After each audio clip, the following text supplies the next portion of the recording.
And their Superman quarterback, Rodney Landers, welcome in a Big Sky champion in Montana.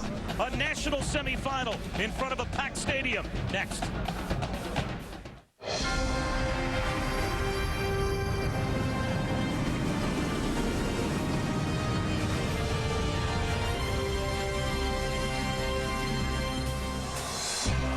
Welcome to Bridgeport Stadium and this NCAA football championship game presented on ESPN2 by Enterprise Rent-A-Car here at James Madison. Tonight, the top-ranked and top-seeded Dukes will host Montana. A trip to Chattanooga and the national title game is on the line. Yes, Virginia, there are playoffs in college football, at least in the championship subdivision, formerly known as D1AA. As this is the first of two national semifinals on ESPN this weekend. Our game tonight, tomorrow afternoon, Northern Iowa and Richmond will meet. The winners advance on to Chattanooga for the championship game, which we'll have for you next Friday at 8 o'clock on ESPN2. A reminder, in case you've watched college football all season on ESPN and ESPN2 and ABC, the same rules are in effect tonight as have been in effect in Division 1A all year, and review will be used, instant replay tonight, for the first time in D1AA. And here come the top-ranked Dukes.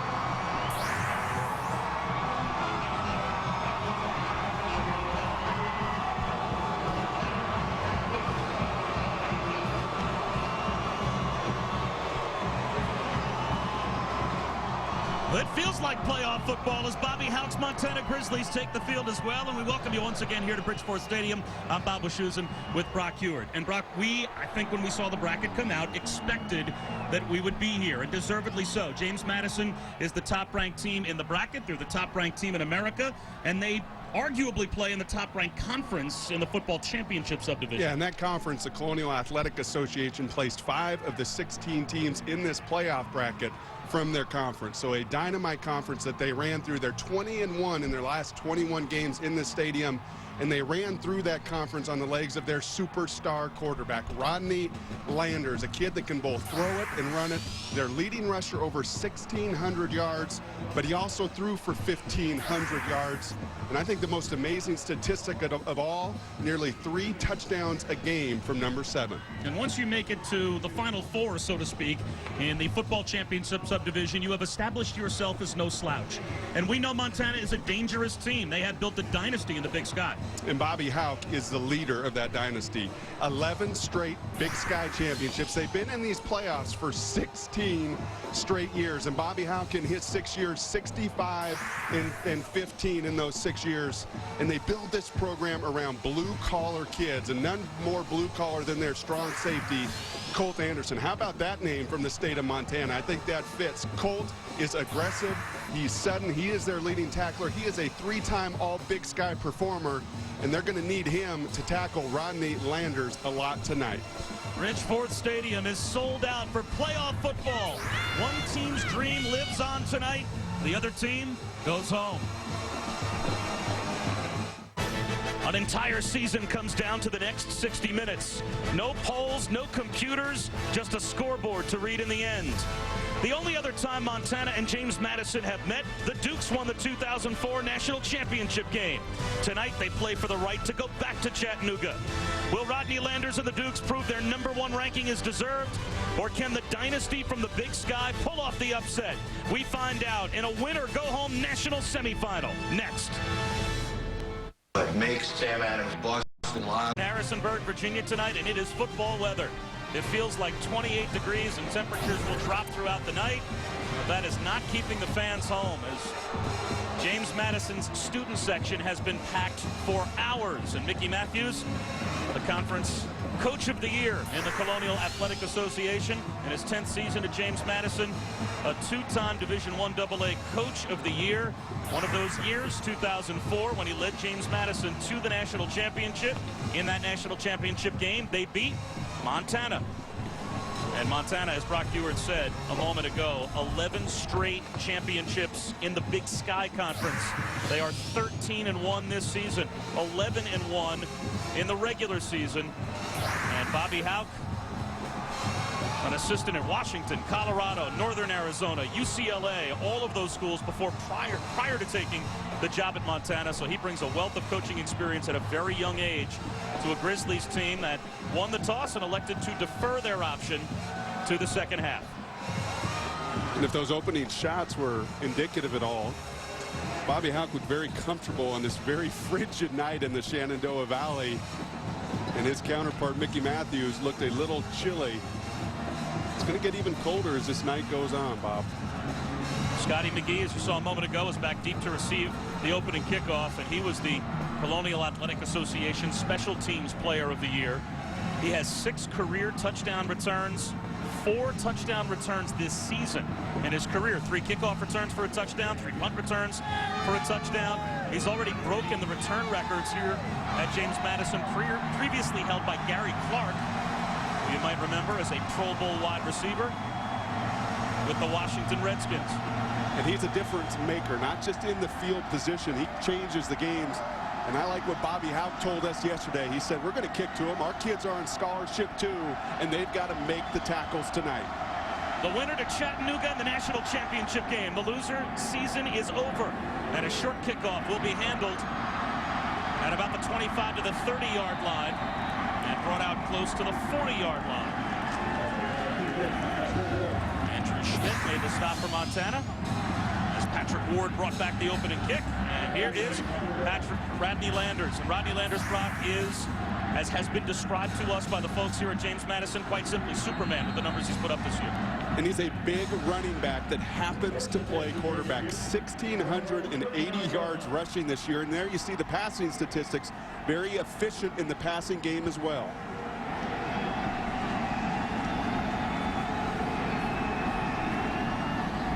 Eugene Holloman gets the game's first carry and picks up a couple of yards at best before he is driven back by Jace Palmer. Well, this could be a heavyweight fight between these two teams tonight, so we take a look at our tail of the tape, and it is a heavy dose of the rush that we'll see tonight from James Madison. Yeah, and that's scoring offense, second in all of the FCS this year, a school record 39 points a game.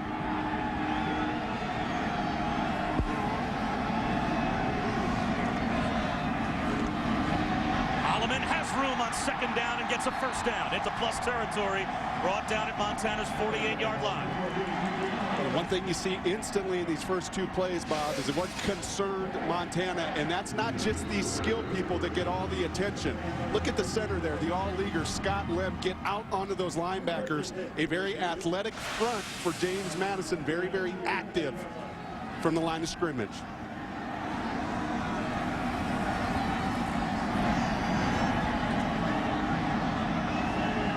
Looks to the sideline on 1st and 10. A long snap count and a trap handoff.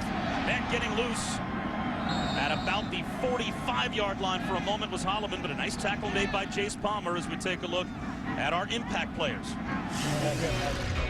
And Scott Lem, I just mentioned him getting onto those linebackers. A very bright kid. He's their center that sets the stage in all their protections. Defensively, Marcus Haywood, 5 interceptions. He is their leading tackler. He is the quarterback of that defense, and we talked about Scotty McGee. Watch him tonight. Devin Hester-esque in the way that he can impact a football game. Second down at 6. Landers might be changing the play.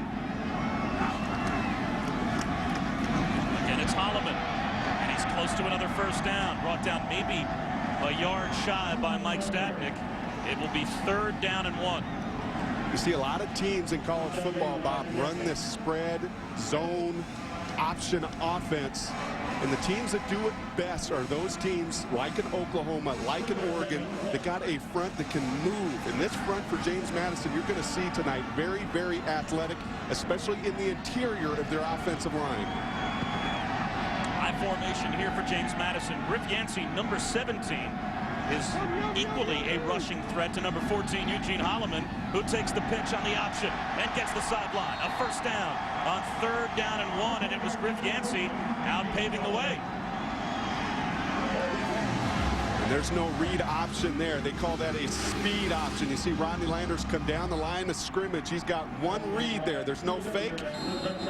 A nice, easy pitch there, and you see some of the quickness of these skill positions. I think that's one thing that's going to jump out to you tonight, the difference between maybe the Big Sky Conference and that Colonial Athletic Association that we talked about. Probably a little bit more top-end speed with some of the skilled players at James Madison.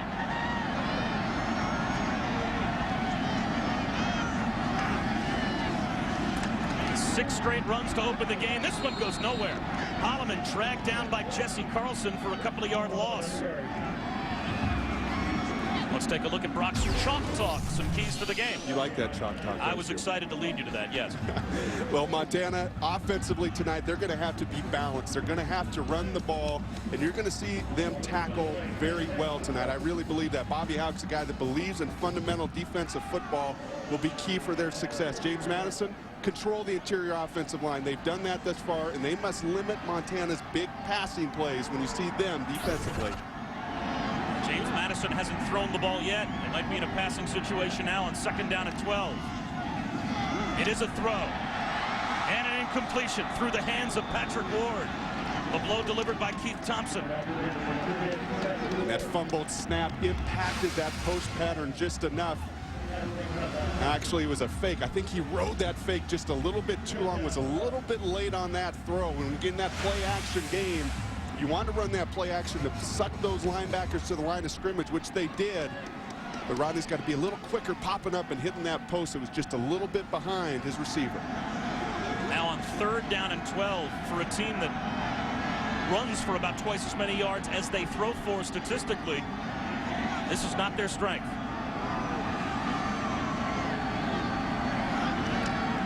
Landers, quarterback draw.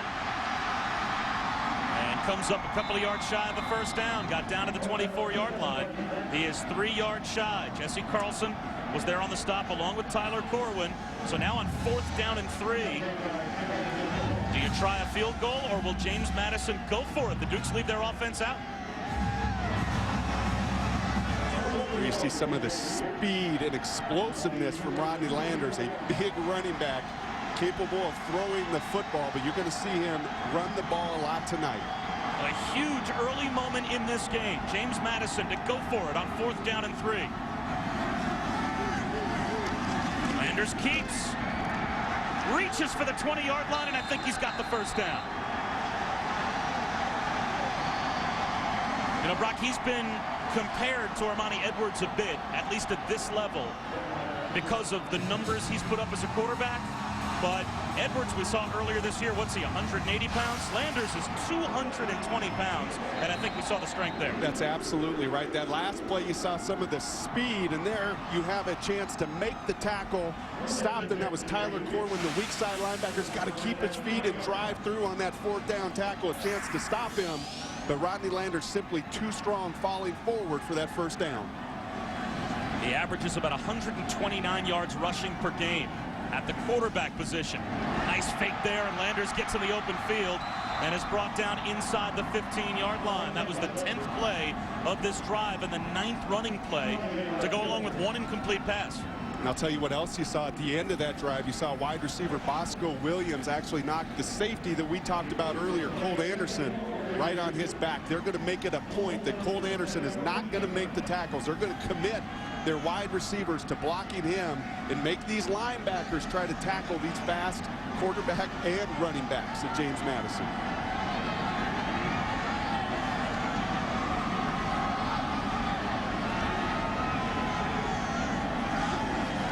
Landers on 2nd and 4, throws on the run. A low ball scooped up on the far side, complete for a 1st down to Rakeed McCarter. It's 1st and goal. Now remember, tonight, for the first time this season, at least at this level, in the football championship subdivision, we do have instant replay in effect. And the booth might be looking at this play as we speak. Short hop. That's going to be incomplete. We'll see if the booth up here can work out their kinks and get to this play quick enough. That certainly hit the ground.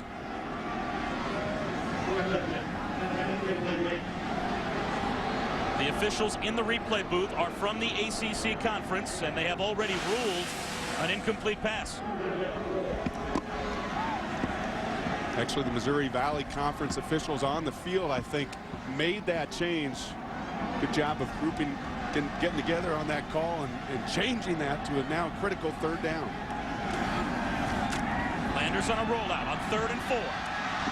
Brought down at the 15-yard line. Tyler Corwin in pursuit. And now it's the same situation as we had a moment ago. For James Madison, it's 4th down and about 3.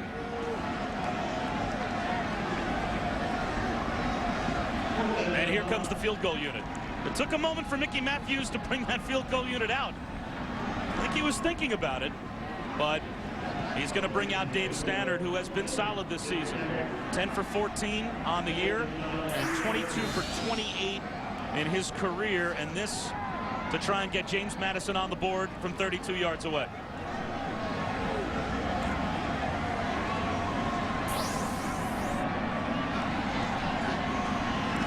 High snap, they got it down, and that is hooked through. Stannard converts, and James Madison strikes first. The top-seeded Dukes take a 3-0 lead.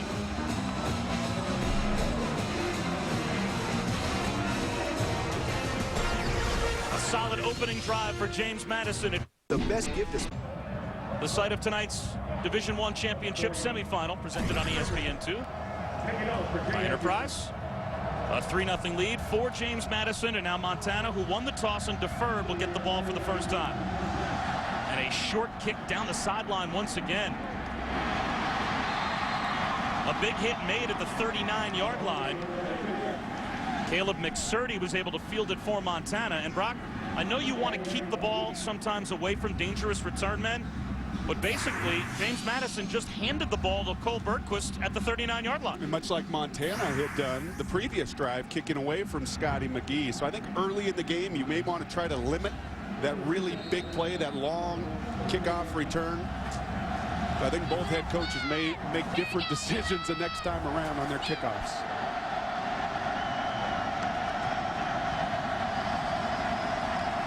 The first carry of the night for Chase Reynolds, and he is a dangerous tailback. Not very dangerous here. Brought down after a yard gain by Hassan Abdul-Wahed. Reynolds has run for over 100 yards in 7 consecutive games. In those 7 games, a total of 1,140 yards and 15 touchdowns. Overall this season, 19 scores on the ground.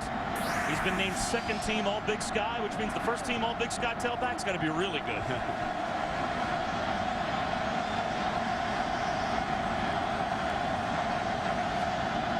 A keeper for Bergquist. And he gets out to about the 43-yard line.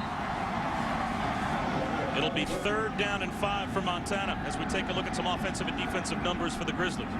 Montana's not bad themselves at putting up points there. You see 33 points a game, 18th in the FCS. They've got good balance. They're at their best when they can run the football first and then commit to some of that play action pass down the field. And James Madison is a defense, much like their offense, it's built around speed, a lot of 200-plus pound guys that can really run. James Madison this season is +9 in the turnover ratio. 3rd and 5.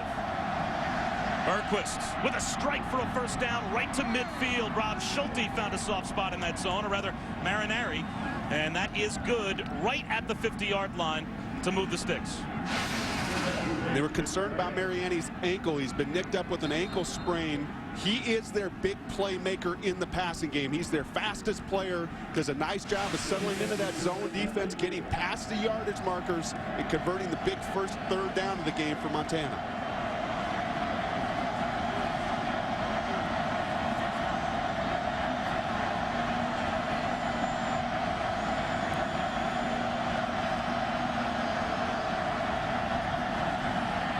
Bergquist down the sideline looking for a big one. Again, it's Marinari, and Mariani almost pulled it in off the tip.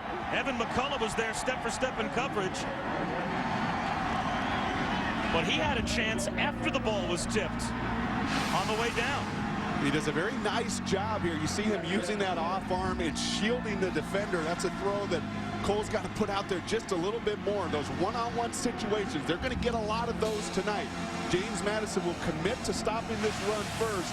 When they get those one-on-one shots, I really believe that'll be the difference tonight. They need to hit some of those big plays. Third down, or rather second down and 10.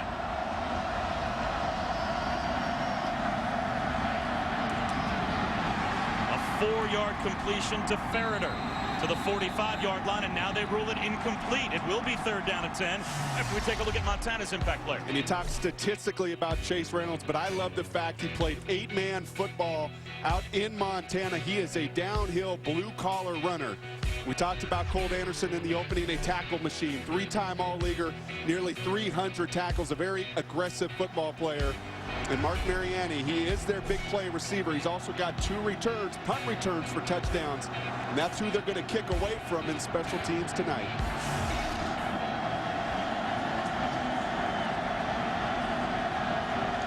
Mariani at the top of the screen, or rather at the bottom of the screen.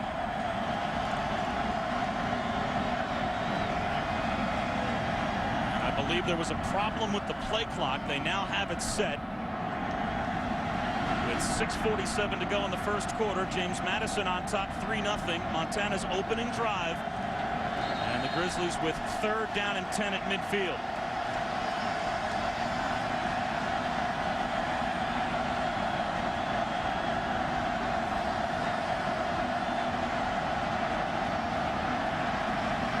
Bergquist tries to escape the rush and does. First down the sideline for Cole Bergquist. What a great play there by the veteran 5th-year quarterback. He's played a lot of football. He's 30-5 in his career. He senses that blitz. Look at James Madison bring the linebackers, but his offensive line does a nice job of holding them up. Man-to-man, they all ran down the field, gave Cole a lane there to run, and he's fast enough, about a 4.7 40. He's not the 4.4 blazer that Landers is on the other side, but Bergquist very capable with his feet, and another big third down conversion for Montana. 2 third-down conversions on this drive, and on 1st and 10, the handoff to Reynolds. Gets to the edge. Reynolds at the 20. Buries a man at the 5 and is knocked out of bounds at about the 2. Marcus Haywood came over, and he took the punishment. And there's one thing that's going to jump out to you here for Montana. I talked about the speed of James Madison. Well, Montana, they've got some big boys up front. Watch their center, J.D. Quinn. He gets out, does a great job of opening that lane. That is a big-time play for a center. J.D., a transfer from the University of Oklahoma, where he started as a redshirt freshman. He left the program. Those kind of plays and those players are difference makers for Montana.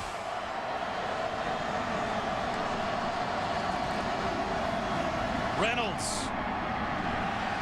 And this time Marcus Haywood comes up and redeems himself. On the last play, it was Reynolds laying the wood to Haywood. That time, Haywood stood his ground and stopped Reynolds at the 2. It'll be second down and goal. And through all of our coaches' conferences this year, Bob, I don't think I heard a coach say as many times as Bobby Houck said to us, you're going to really like this guy. You're going to really like this guy. You're going to really like this guy. And he really likes this very big, athletic offensive line. And he loves his blue-collar running back, Chase Reynolds, a very physical back, packed into his 195 pounds.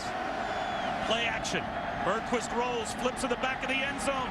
Too high. Dan Bowden was open in the back of the end zone, and Bergquist, it seemed Brock just put a little too much air under the football. That's great analysis out of you, Bob. You're absolutely right, and sometimes you'd think those would be the easiest throws to make when those receivers are that open, and sometimes, especially down in the red zone and goal line, they can be the most difficult. That's a throw. He tried to lead his big tight end Bowden instead of just putting it right on him. They're so far so good on third downs, but none bigger than this one right here. Third and goal at the 2. Reynolds at the goal line. He's in. Touchdown, Montana.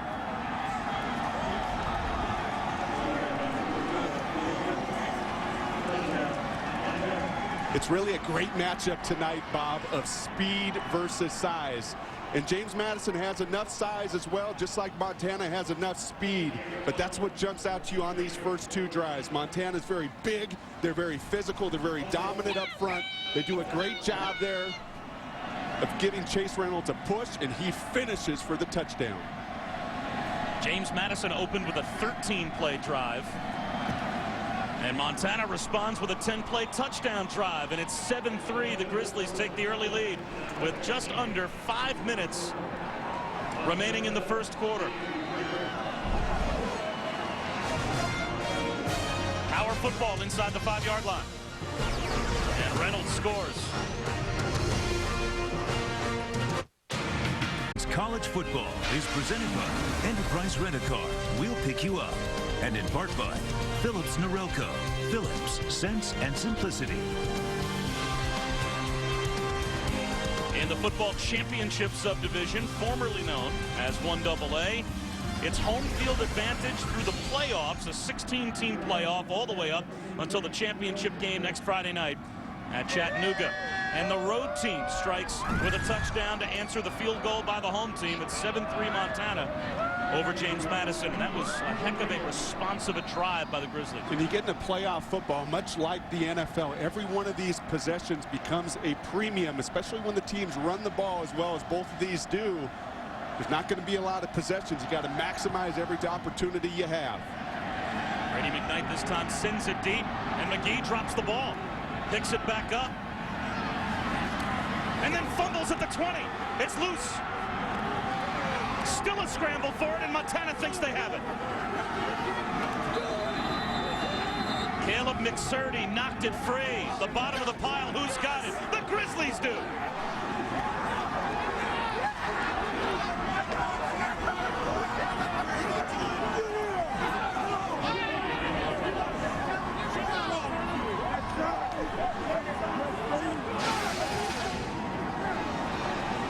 I think Bobby Houck heard you, Bob, say, I think these coaches need to try it and kick deep to these guys. And they kick deep there to Scotty McGee, and the relentless effort there pursuing the football for Montana. And I talked to their coaches on the field. They really felt important tonight to start fast. They answered early, and boy, this would be a huge opportunity to get ahead. Donnie Lasowski recovered the fumble. 1st and 10 at the 15-yard line. Reynolds turns the corner, cuts it back up inside. And he picks up about 8 yards on 1st down.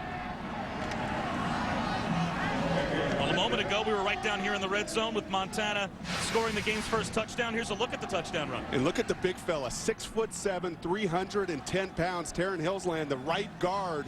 Much like their center Quinn earlier, just puts that big body out there. And James Madison has not seen the size with the athleticism that the Grizzlies possess up front. Right now, they are pushing that pile and really controlling the game at the line of scrimmage. Reynolds again on 2nd and 2. This time he tries the left side at the 5. Rolls towards the goal line and in for the touchdown.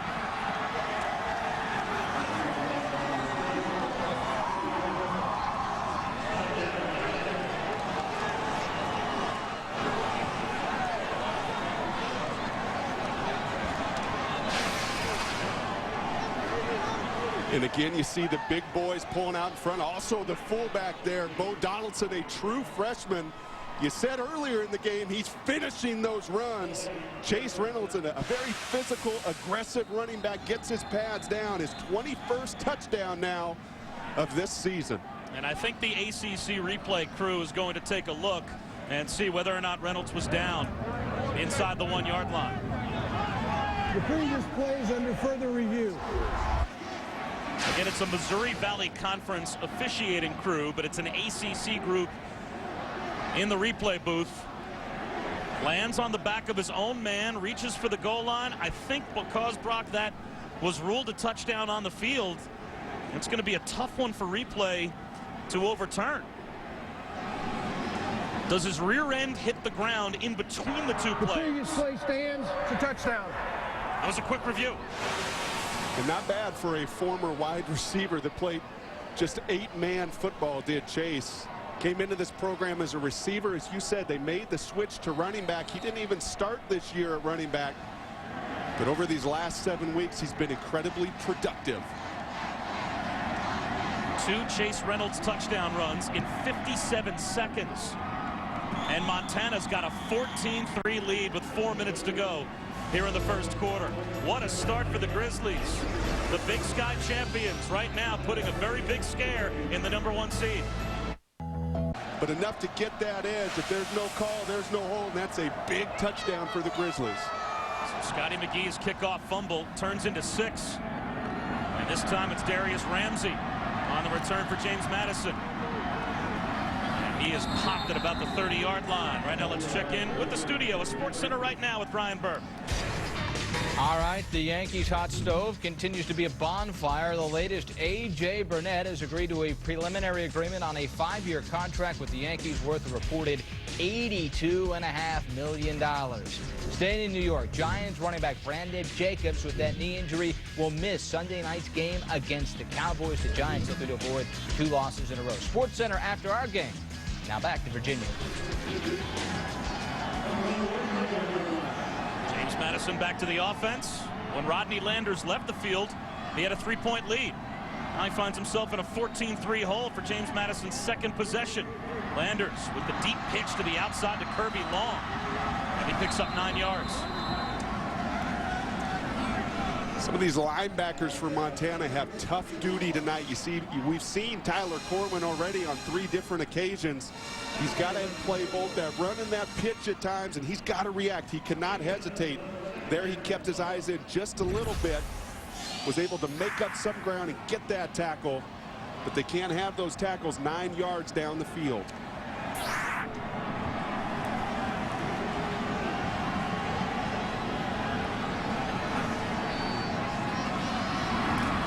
Got a first down. Needed 1, picked up about 3 in Saturday Night Football on ESPN. First at 8 Eastern, one college football player will transcend greatness and become a legend. Bradford, McCoy, Tebow, who will win the Heisman Trophy? The presentation presented by Nissan, then at 9 Eastern. Catch the greatest game ever played presented by Sprint, a modern airing of the classic game between the Colts and Giants, digitally restored in high-definition color. The Heisman Trophy presentation presented by Nissan, the greatest game ever played presented by Sprint, back-to-back ESPN on Saturday.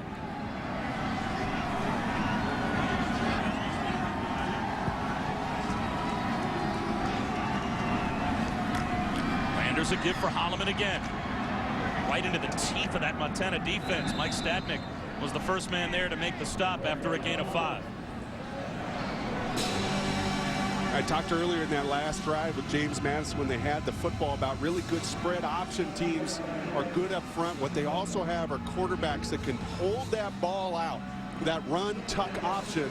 And you see Rodney Landers here, very adept, very skilled at putting that ball in the belly and either keeping it or tucking it. And that's really pushing the line of scrimmage, creating those 4- and 5-yard gains.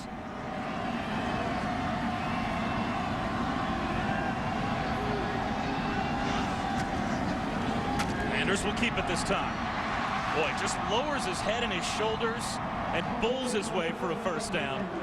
He doesn't look like a quarterback when he carries the ball. Now, that was really the comment that both coaching staffs made. There you see Jeff Durden, the offensive coordinator for James Madison, is that Rodney is really a running back who happens to play quarterback. He makes good enough decisions. He's accurate enough. But, yeah, his skill set, and that will be curious to see him at the next level. He will really be one of these H-back running backs because he has that kind of productivity at this level and that kind of skill. This time he's got Griff Yancey out blocking. Gets inside the 40-yard line of Montana, down to about the 39 for 7 more yards. Maybe 8 more. Dorian Brooks, second team all Colonial Athletic Association at right guard, helped pave the way as well. And Jeff Durden said he was probably their best lineman, a very physically gifted, a lot like these linemen for Montana. They're big, they're strong, but they're athletic enough to get out in front of these running backs, get out into space. They talked about that greatest game ever. It's remarkable to look at even these college kids at the FCS level. 300 pounds, tremendous athletes, a little different up front than they were 30, 40 years ago for the greatest game. Yancey finds a hole to the sideline. Inside the 20 before he's bumped out. They'll actually say he stepped out at the 22.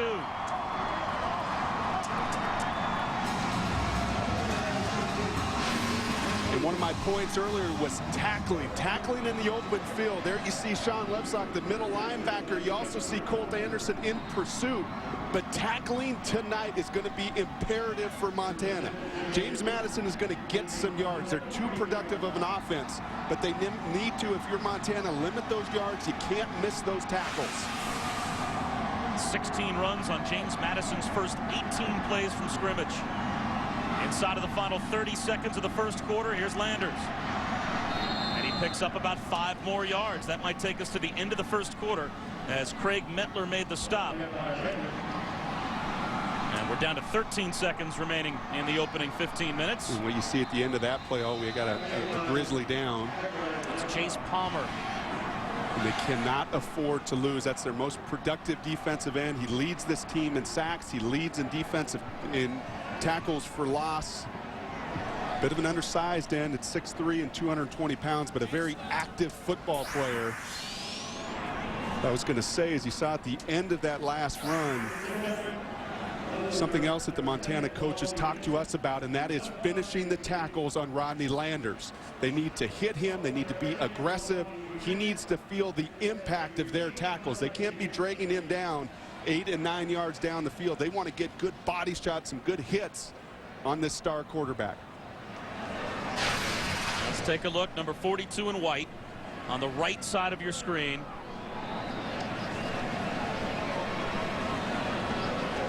And it looks like his ankle just got rolled up on at the end of the play.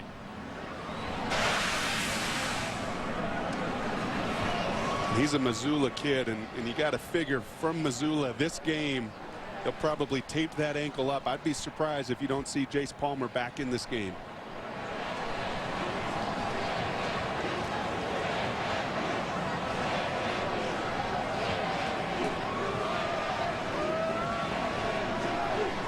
Let's see if James Madison gets off one more snap before the quarter is over, as Landers will bring the offense at least to the line of scrimmage. They'll wind the game clock, and that should take us to the end of the quarter. And yes, now James Madison's just going to walk back over to the sideline, and they'll switch ends. What a first quarter it was, though, for Montana. A strong opening drive for a touchdown, a recovered fumble off the ensuing kick, another touchdown, and Bobby Houck's team's got a 14-3 lead. To our NCAA football championship game presented on ESPN2 by Enterprise Rent-A-Car. Start of the second quarter. Montana with a 14-3 lead over James Madison, but the Duke's driving. And Landers has an empty backfield to start the second quarter. 2nd down and 6. And he'll keep it. Landers gets to the edge and has a first down. Run out by Lebsock on the far side. Colt Anderson had a chance to bring him down closer to the line of scrimmage and missed another tackle.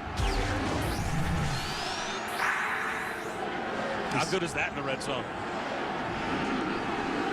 Yeah, I'll tell you what else jumps out there. Red zone touchdowns as well, over 80% this season. I guess that is the stat there. 92% total, 80% scoring touchdowns. And again, he made the point about Colt Anderson. One thing that the defensive coaches for Montana told us, when they go spread, and it looks like actually Sean Lebsock, their middle linebacker, is down. That would again be another huge loss for this defense. But one point they made to us is that James Madison will run a lot of unbalanced out of their spread formation. And what that means, and what you saw in that last play, they actually moved their left tackle over. So they actually go very heavy on one side, and it's very much a heavy run to that formation. That's why you saw Colt Anderson come out of the secondary. He read that key. He's just got to find a way to finish. There's Jace Palmer being worked on the sideline. Sean Lebsock being worked on the other sideline. And here's number 10, the middle linebacker, running out Landers. And did he land on his left arm or his left elbow? Just like he kind of came down funny as Landers was stiff-arming him as they went out of bounds. So with Jace Palmer being taped up, he was honorable mention, all Big Sky. Lebsock was honorable mention, all Big Sky as well. It's your leading sack artist on the sideline and your fourth leading tackler now coming off injured as well.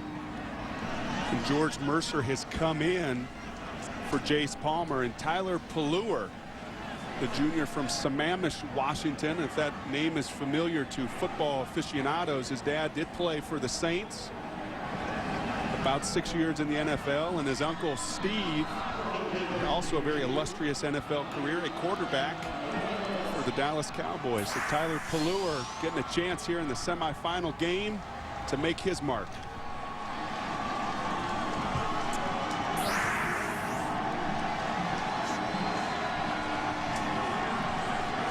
First and 10, James Madison just outside the 10-yard line.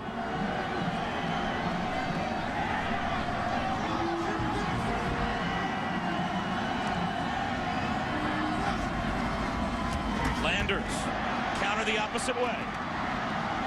And that was almost like a modified bootleg. There was no help out in front, and that time Colt Anderson did deliver a shot on Rodney Landers. And I thought Craig Paulson, the defensive coordinator for Montana, I said to you earlier, Colt Anderson used maybe the best adjective to describe Colt, and that was sudden. Everything he does is sudden. His decision making, his hitting. Now you'd like to see him maybe bring his arms a little bit more with that sudden impact, but he is a guy that flies all over this football field. Again, their leading tackler, three-time all-big league performer. Good news for Montana fans as Jace Palmer is back in the game after getting taped up. Lebsock still on the sideline. Holloman, this time he's got blockers out in front inside the 5. Brought down about a yard, maybe a yard and a half shy of a first down. Sets up a big third down. I don't know what it is about these safeties nowadays. Maybe Troy Polamalu with the hair flying out of the back of the helmet. Maybe they just want to make it easy for you and your spotter tonight for these tackles. But Colt's got that long hair flowing, and he's a fun football player to watch. Third down and a long 2 from the 4.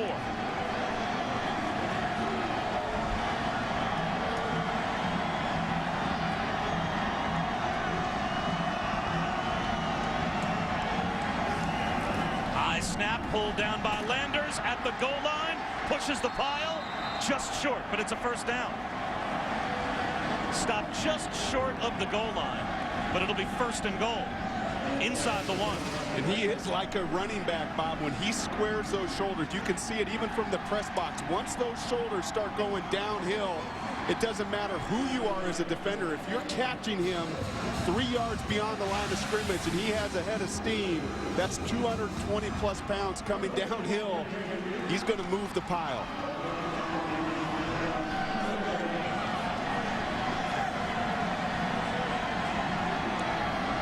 First and goal, Landers on a keeper.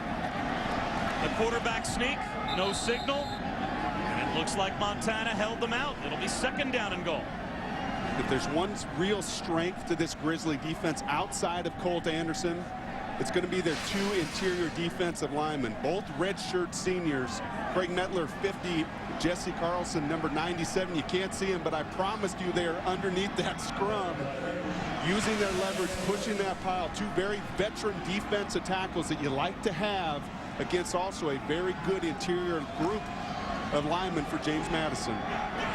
Rodney Landers ran this season for 16 touchdowns. Eugene Holloman, the tailback, had 8 touchdown runs. And it'll be Holloman on second down. Leaps over the pile and in for a James Madison touchdown.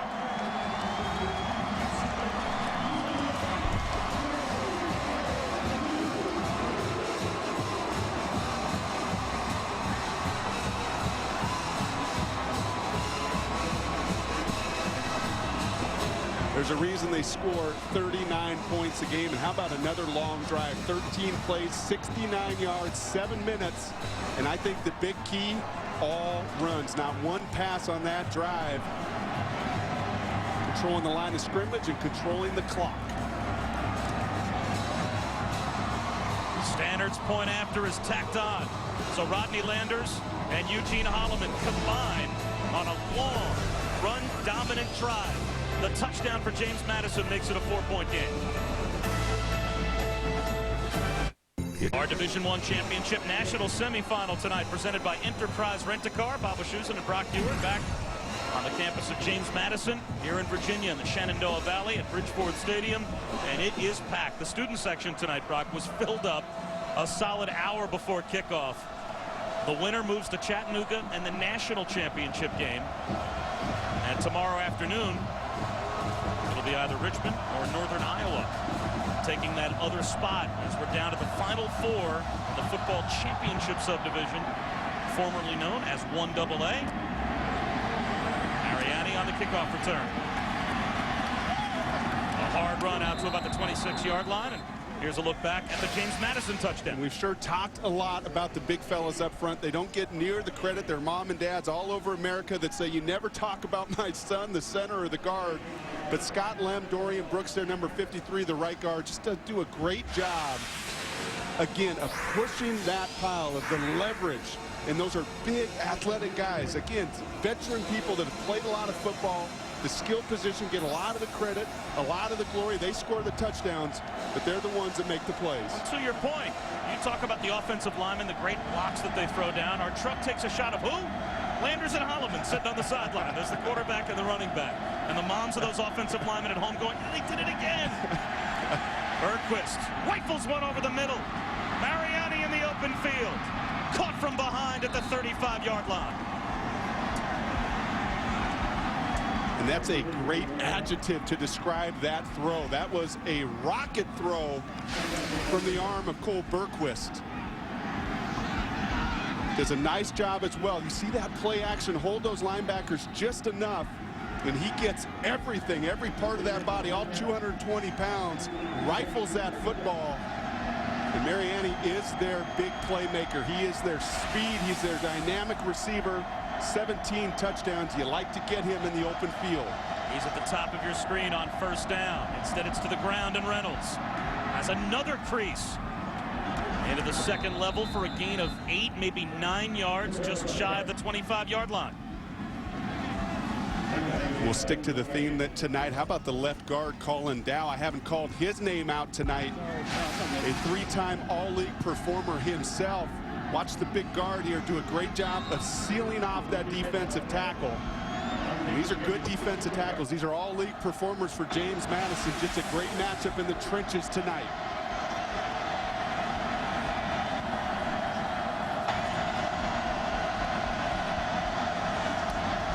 Reynolds again. He was hit behind the line. J.D. Skolnitsky came through to make first contact, a converted offensive lineman that found a crease. But to your point, Brock, it is just a big offensive line, isn't it, for Montana? At least at this level, what we formerly think of as 1AA, to have across the board 6'5", 6'6", 6'7", 300 to 325 pounds. Looks like an NFL offensive line. And transfers from Oregon, Arizona State, Oklahoma, kids that wanted to come to Montana to play, and now they're putting themselves in the driver's seat for the national championship game. Bergquist up the seam, and it's knocked away. Ferreter, the intended receiver, and that might simply be a drop. I'm not sure if a hand got in there to help knock it away. It was thrown just a hair behind Ferreter, and he couldn't adjust. There are times there on those seam routes where the quarterbacks try to feel those defenders. And you could see Marcus Haywood, the free safety in center field, coming over to that seam route. And Cole Bergquist tries to put that on the backside shoulder of Ferreter. And those are plays you got to try to make. Darius Ramsey says, nope, not tonight. Third down and a long 7, close to 8. Bergquist under pressure. He'll be sacked. Moats and Skolnitsky combine on the sack.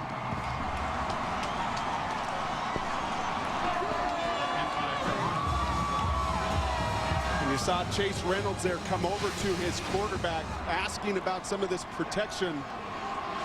And that's just a situation where Brent Russum, the right tackle, does not get off the football. Arthur Moats is a very active defensive end. He's at his best doing just that.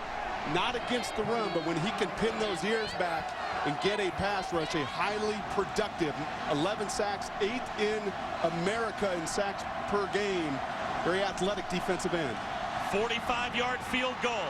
No good. Brady McKnight, the freshman, missed it. And Montana comes away empty.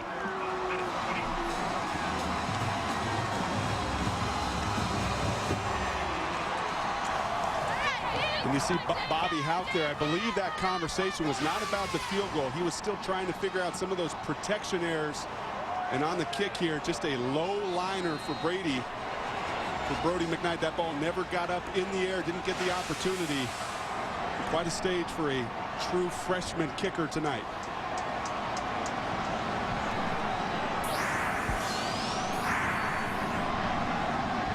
Landers has done all his damage on the ground, and James Madison's offense has been nothing but the rushing attack. And here they come again with a run up the middle. Eugene Holloman for a couple of yards. But what a momentum swing now in this game after back-to-back touchdowns were scored by Montana to take the 14-3 lead. A long touchdown drive engineered by Landers, helped out by Holloman, makes it a 14-10 game. And then a missed 45-yard field goal, and now James Madison has it back. They've scored on their first 2 offensive possessions and a chance to take the lead on this drive.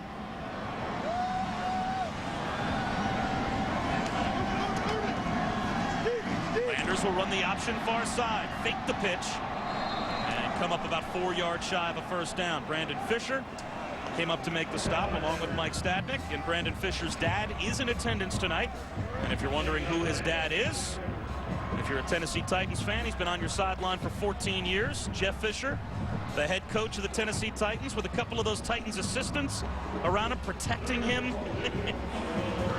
And he does make it to as many games as possible to watch Montana play. We were talking to Bobby Houck, the head coach, of course, of the Grizzlies, and he said that he's amazed sometimes how much Jeff Fisher is able to come and watch his son play in the middle of an NFL season.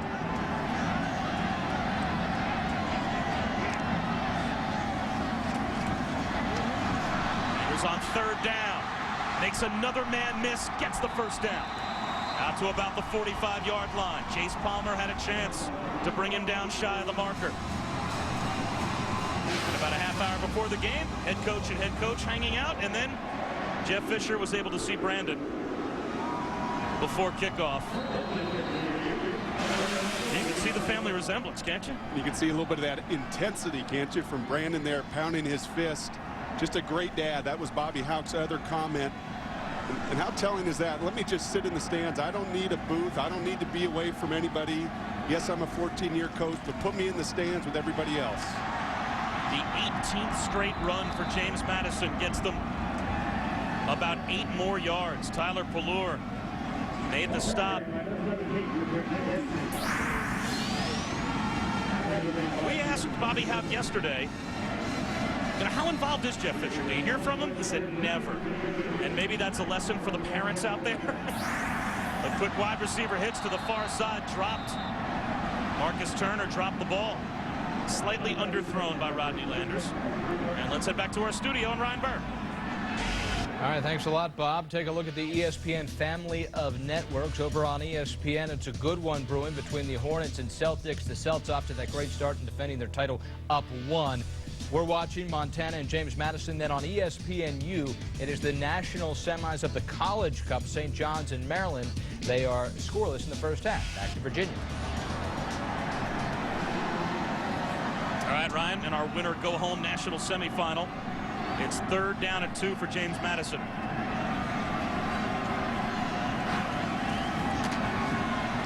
Landers, the late pitch. Very close to a first down is Griff Yancey. Stadnick made the stop. It depends on the spot, and it looks like he just did get past the marker. Yeah, it's a first down for James Madison. What a fast-moving first half when both teams could run the ball effectively.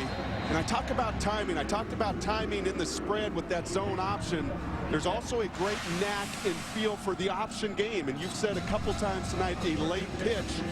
That's a skill set that is learned. That is much like in the passing game when you talk about rhythm and timing. Very similar in the option game with the pitch. And Rodney Landers very adept at holding that ball to the last second and pitching to make a play. Nice fake by Landers. And a good open field tackle. Keith Thompson may have saved a touchdown as Landers might have had the sideline and nothing but. As it is, it's a gain of 6. That's the 32nd running play, or rather the 32nd overall play for James Madison in their 29th run. And you said good tackle. I think I'm going to say great tackle when you're 5'9" and not even 180 pounds. That's a heck of a play. Ward picks up a first down. Oh, that was a pass that looked like a run as he gets down to the 23-yard line. The first completed pass for James Madison. This Montana defense has been on the field an awful lot in this first half. You see a lot of hands on the hips. Got to find a way here to get a stop. Time of possession heavy for James Madison tonight.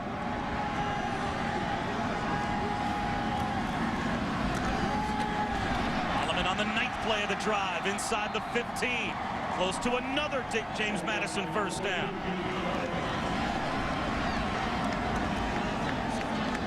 Colt Anderson in on the stop, and Colt Anderson is hurt. He came up gimpy, and now he's holding his left knee. And this would be the worst of all possible losses for Montana. Colt Anderson is the leading tackler for the Grizzlies. Came into tonight with 103 tackles this season, closing in on 300 tackles in his Montana career. First team All Big Sky. Bobby Hauck told us that Colt Anderson doesn't look like much getting off the bus, but we have a lot of NFL scouts that have come to take a look at our offensive linemen just because of their size. And he said of those NFL scouts, Colt Anderson, probably outside of the offensive lineman, has their attention more than any other player on their team. When you talk to those scouts, Bob, there's a couple things they look at. Yes, they look at just the measurables, the size, the speed, but they also look at productivity. And when a kid can be as productive as Colt Anderson has been, a 3-time All-Leaguer, nearly 300 tackles, and that is a great sign. Again, it looks like maybe a high ankle type deal, a lot like Jace Palmer.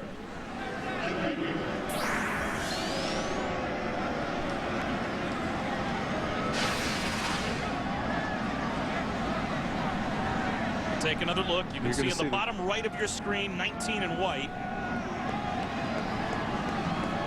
He just immediately started to grab his knee. That looked like a leg whip type of deal, where maybe that was a contusion rather than a sprain or a tear. Very physical football game tonight, Bob. First down for James Madison at the 13.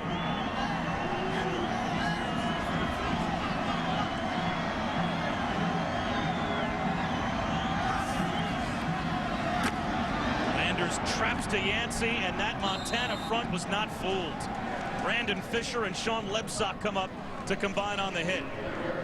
Let's take again a look at Colt Anderson's injury. Now watch the left side of your screen, number 19.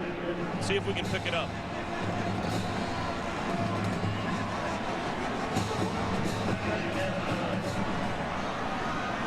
You can see the helmet rattle around as well. It's hard to pick up where his knee got hurt, though.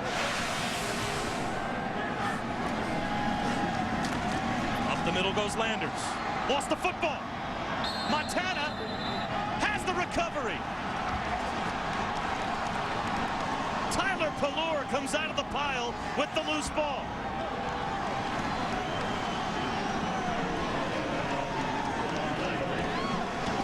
The great equalizer, Bob. You've seen it in championship games this year already in college football.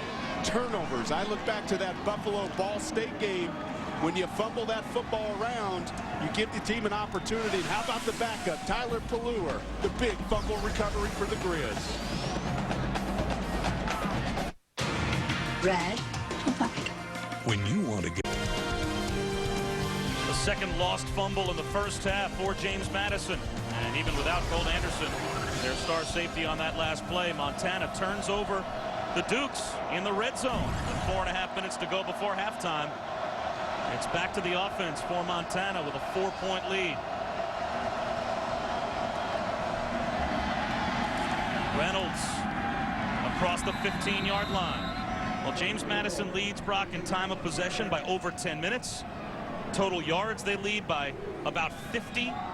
but they trail by 4. And why? They're -2 in the turnover ratio here in the first half. And is there any statistic in sports more telling than turnovers relating to wins and losses in football? No, the trend line is amazing, and Montana building on what they've done all year. You said earlier +14. Now you're +16 on the season. You give yourself a great chance to win when you can win that turnover battle. Reynolds again. Boy, somehow broke a tackle in the backfield and still picked up a yard. That's as impressive a 1-yard run as you're ever going to see. I think both of these teams, don't you just see it tonight from the press box? Just playing very hungry football, playing very aggressive. And these running backs, and I'm going to count Rodney Landers as a running back, they do a great job of going north to south. There's not a lot of dancing. There's not a lot of east to west. They're going to get that ball, and they're going to slash downhill. 3rd down and a long one. Close to 2 for the first down. Play clock's down to 2. They'll have to call timeout. Berquist is angry. Timeout. Charge the University of Montana. This will be a 30-second timeout. We'll step aside. Montana with a 14-10 lead, calling their first timeout in the first half. Monday. A big 3rd down and 2 coming up for Montana in our NCAA Division I Championship semifinal, presented on ESPN2 by Enterprise Rent-A-Car. Bob Wischusen and Brock Ewart in a very chilly night in the Shenandoah Valley here in Virginia. The crowd has been on their feet for the most part, certainly the student section, the whole night. We are too. Mom, they'll be home tomorrow, but they're cold tonight. Montana trying to keep this drive alive after the fumble recovery inside the 10-yard line. Off the timeout. Play action for Berquist. Well protected. And a drop. Don Bowden had it right in his hands. And Bowden couldn't haul it in at the 20-yard line. That's disappointing for Rob Fennessy up here in the booth. Makes a great call. James Madison commits a lot of defenders to that box. And part of the challenge there for Dan Bowden is he stopped on his route. Too much time to think there. Just continue on that flat route. A great job of play action. Cole does an excellent job there of not leading Dan, putting it right on his belt buckle. That's a 3rd down. They need to convert. And now they get a tired defense right back on the football field. Dan Bowden, normally a very sure-handed tight end, and a directional punt, trying to keep it away from McGee. And it takes a somewhat Montana roll into plus territory to the 47-yard line of James Madison. So the first punt for either team brings us to Sunday night with Matt Weiner hosting Bowl Mania on ESPN. We'll rank all 34 bowl games in regards to how confident Jesse Palmer is in them winning their game. Plus, Chris Lee and Kirk will make their picks in a game day segment. Todd McShay will give us some under-the-radar players to keep an eye on during the bowl season and who will likely be playing in the NFL next year. Bowl Mania, presented by Assurant Health on ESPN, Sunday night at 8:30 Eastern. Great field position for James Madison after the first punt of the game for either team. To the near side, Patrick Ward, strung out and brought down right at midfield. Brandon Fisher came up and made the stop. What a nice play there by Brandon Fisher of stringing that play out. His dad would like that play out of the undersized linebacker. He was a safety, but because of graduation and other losses, they moved him to linebacker. A very bright kid as well, a 4.0 student in business at Montana, an all-around terrific student athlete. A fake to McGee. And Landers very close to a first down, brought down maybe a yard shy as we come up on 2 minutes and 20 seconds to go here in the first half. And now Landers is shaken up.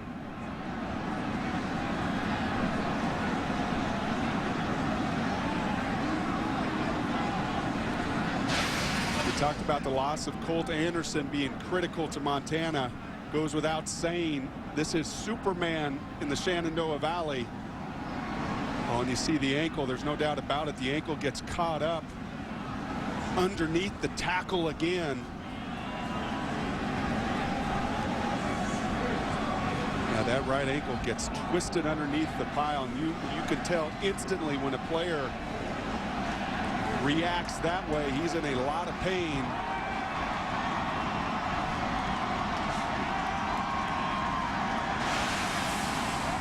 So the quarterback change nightmare for James Madison. They do not want to lose Rodney Landers. Drew Dudzik, a sophomore, and a different type quarterback will come in and run the offense, at least for now. Landers limps off to the sideline. He is the leading rusher at the quarterback spot for James Madison, replaced by a sophomore. This season, only 11 completions for Drew Dudzik. 3rd down and 1.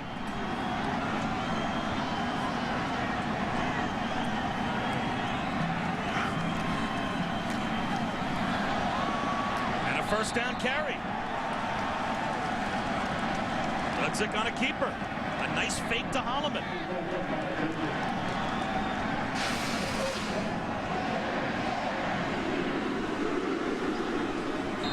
He almost lost it. He sure did.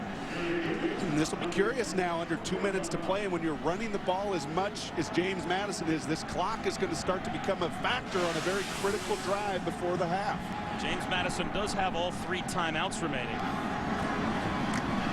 And again, Dudzik gets loose, and he's brought down just shy of another 1st down. He made Palmer and Lebsack miss. Work on that ankle there, and again, I think this speaks to the quality of this group and this offensive line up front for James Madison. James Madison preserving their timeouts, coming up on 1 minute to go here in the 1st half. 2nd down and a half yard. Dudzik picks up the 1st down, and that will at least stop the clock until they replace the ball.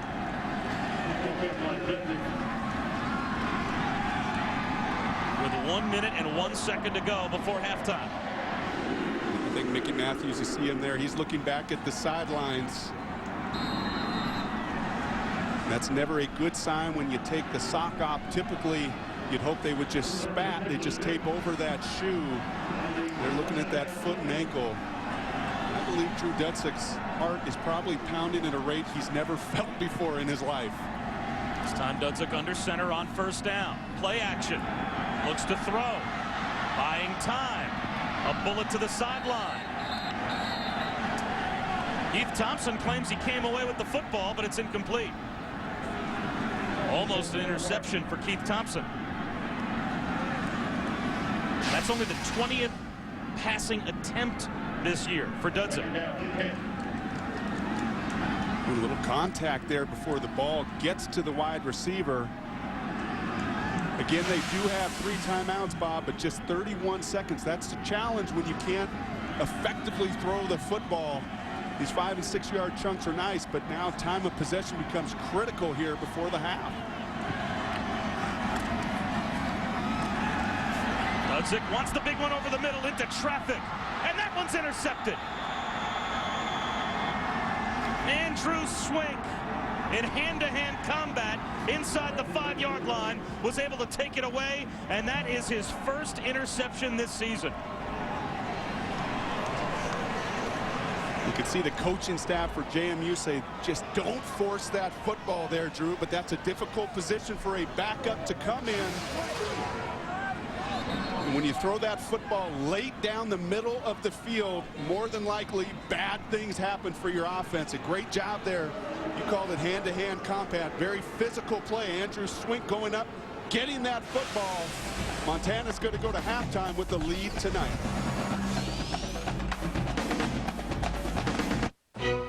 Now the Colonial Offensive Player of the Year moments ago, Rodney Landers, with all but the shoe off the left ankle, heads back to the locker room. Drew Dudzik, the backup quarterback, only a sophomore, on the headset. Talk about what just went wrong. The 3rd turnover of the 1st half for James Madison, their 2nd turnover in the red zone. And Montana, with a run to Chase Reynolds, will head to the locker room with a lead at halftime in spite of the fact that James Madison had the ball for 20 of the 30 minutes here in the first half. And Montana will get the ball to start the second half. I think that's as critical as anything. Going into a half and how you come out of a half, huge momentum swings. The first of 2 national semifinals this weekend. The winner goes to Chattanooga, and Montana has the lead at halftime. Now it's Ryan Bird and our football report at halftime. Welcome back to this NCAA football championship game presented on ESPN2 by Enterprise Rent-A-Car. It is the Final Four in the football championship subdivision, formerly known as 1AA. Montana with a 14-10 lead over James Madison. Bob Wischusen and Brock Ewart here in the Shenandoah Valley. A chilly night, and a night to just hear shoulder pads cracking helmets, because this has been nothing but running play after running play by both teams. We had 51 running plays in the first half and only 3 completed passes. And one other thing jumps out: no penalty flags. These refs are letting them play. It's a physical game. You've seen a lot of guys go down, nicked up with injuries in this first half, and that's what happens when you run the football. Done on As both of these teams do. The offensive lines for both James Madison and Montana controlled the line of scrimmage. Chase Reynolds, you see, lowering those pads, getting into the end zone. And James Madison answered themselves, but the Achilles heel in that first half, Bob, you look at all the statistics, turnovers. You said it earlier, if there's no more telling stat in football, turnovers will hurt you. You see Drew Dutzik warming up. We have not seen Rodney Landers come out of the locker room.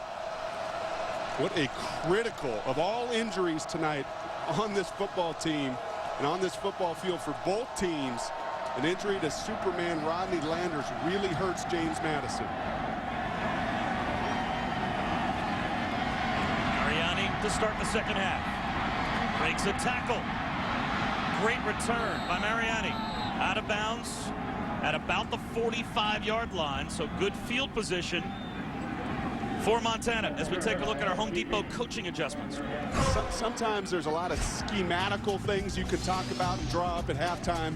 I think it's pretty simple for Mickey Matthews and his staff at James Madison. That is take care of the football. And 2 red zone turnovers really hurt. The interception, the fumble by Landers. There you see the late interception. The coaching adjustment is simply take care of the football. 0-3 right now is James Madison in that turnover ratio. They're going to have to fix that in the second half if they want to have a chance to win. Wide receiver screen to Ferreter. He's brought down after a gain of about 4 by Jamie Vini. A lot of inexperience at the linebacking core for James Madison. How much pressure is on Nelson, Vini, a couple of freshmen to hold firm in the middle? And how much pressure on this first drive when you have a backup quarterback that's warming up on your sidelines. You turn it over before half, as I said, going in. This first drive critical to set the stage here in the second half. Chase Reynolds pounds up the middle for about 3 yards, sets up a big 3rd and 3. Jaron Griffin made the stop for James Madison along with Pat Williams. Yeah, the middle for James Madison. You're talking true freshman in Vinny, redshirt freshman in Nelson, redshirt freshman Pat Williams. So a lot of youth, but they play fast. Defensive coordinator George Barlow says, I want to try to keep it as simple as I can. I don't want to get out schemed with my simplicity, but I want my kids to react and play fast. Bergquist with a strike and a first down just inside the 45-yard line to Mariani. And you'll remember the first drive for Montana tonight, a 3rd and medium situation, exactly the same play. Mariani does a great job of understanding where those sticks are, and he comes in and finds the soft spot of that zone. That's a timing play between quarterback and receiver. You could see if he was going to be late, that free safety is flying in there, but excellent execution on a critical 3rd down.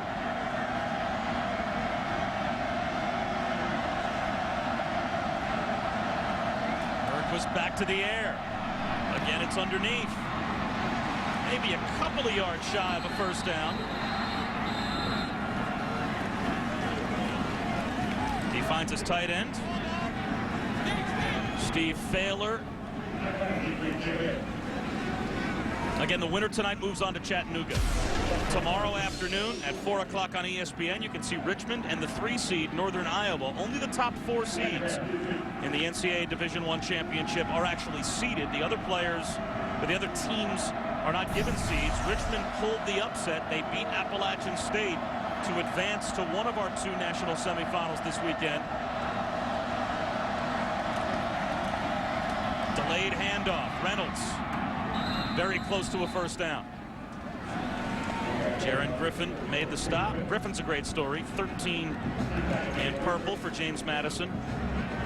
Started all season at the weak side linebacker spot, or that weak safety spot. But earlier this year was sidelined when a virus infected his right eye. The doctors really didn't know what was going on. They actually determined, you can see where's the shield, that he got chicken pox in his eye. Ouch. It's one of the strangest stories as they bring the chains out to measure. But he came close, and the doctors were concerned and told him during about a 2-week stay in the hospital, you might have to prepare yourself to potentially not get your vision back in your right eye. And so it was touch and go. His family holding a vigil with him at the hospital. So Jaron Griffin was able to recover from his injury. He is back, but Rodney Landers is coming back to the sideline for James Madison out of uniform, as you just saw. So Superman might be done for the night.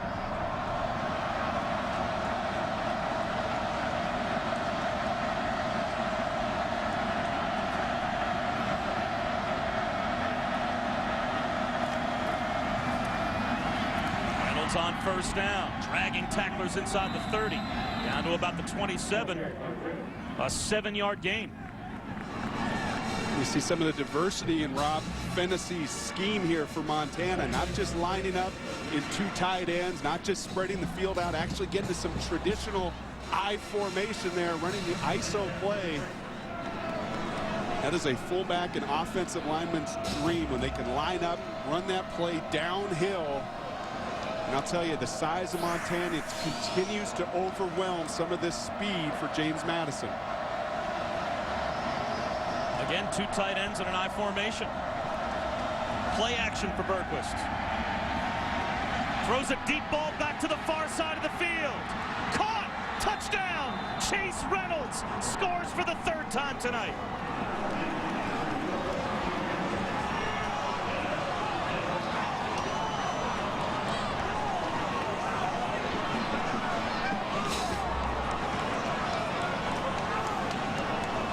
What a great call. Boy, I like that call. I like using all your weapons. You get into 2 tight ends, you could see that very clearly. After the play fake, Chase Reynolds uses that speed. The former wide receiver turned running back, runs that wheel route. And that time, Cole does a great job of putting enough air on that football, leading Chase, and what a big touchdown to start the 2nd half. Montana has James Madison on the ropes, the #1 team, not only in the polls, but the #1 seed in this tournament. Trails the 4 seed here in the 3rd quarter.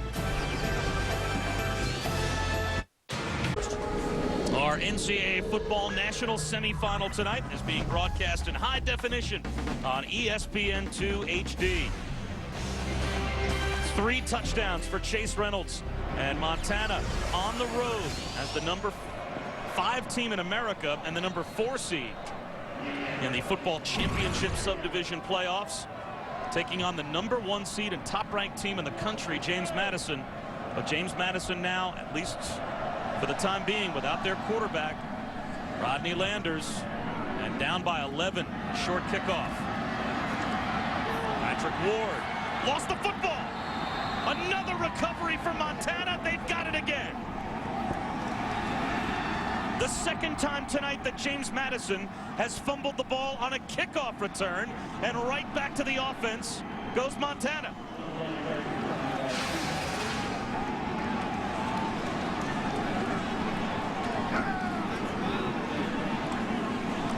That's Patrick Ward, the senior there. Some of your veteran guys tonight, Scotty McGee, Rodney Landers, Patrick Ward.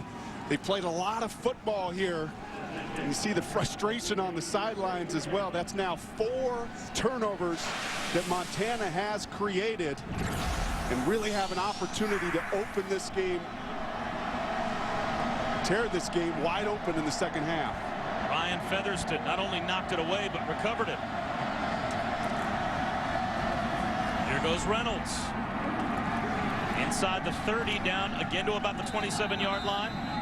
3 yards shy of a first down. Well, here's a look back at that last Montana touchdown. And when you can run it for 7 yards, as you saw on that first down, you set up all kinds of creative play action. And here you see Rob Fennessy, the coordinator, dial up the play. Look how long this throw is across the football field. That throw takes some serious arm strength, and Chase Reynolds does a great job of getting lost within that line of scrimmage, but not buying too much time. That's a timing play, and he does a great job of timing that up with his quarterback. And how about the arm strength of Bergquist to throw that football all the way across the field for the touchdown. Play action again for Bergquist. Flips it underneath. Caught by Thaler. And he's got a first down. Reynolds came off before that last play with a problem with his helmet, and it looks to be solved. Looks like he's about to head back in, but Cole Bergquist just took a hit as he released this pass. He sure did. He did a great job. You saw there with the arm. He wanted to throw that ball. That's a little bit of a late shot, and I think some of the mates up front don't like that. I like that offensive lineman sticking up for your quarterback, but a great job there of not forcing that ball deep down the field, instead taking your outlet, converting, moving those chains. Chase Reynolds still on the sideline. 1st and 10. The handoff this time goes to Andrew Schmidt. He's up the middle inside the 20-yard line. Pat Williams came up and made the stop, but that's a gain of nearly 5 yards for Andrew Schmidt, and back comes Chase Reynolds.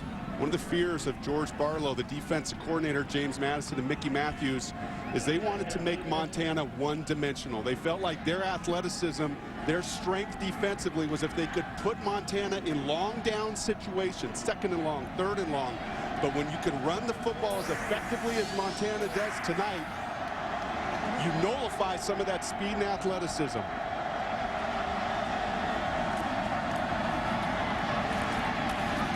Reynolds on 2nd down into a pile at about the 16-yard line. Marcus Haywood came up to make the stop. About 3 yards shy of a first down. And for James Madison, Brock, how important from a momentum swing standpoint is it to, at worst, surrender a field goal here and keep it a 2-possession game? Well, you got a freshman kicker, remember, for Montana that's missed 1 field goal already tonight. So it's critical. It's critical, Bob, after you've hurt yourself with these turnovers, to rise up and stem that momentum. Chase Reynolds over 100 yards now for the 8th game in a row for the Grizzlies. Bergquist to throw. On 3rd down, goes to the goal line. Touchdown. Steve Thaler, the tight end, got loose.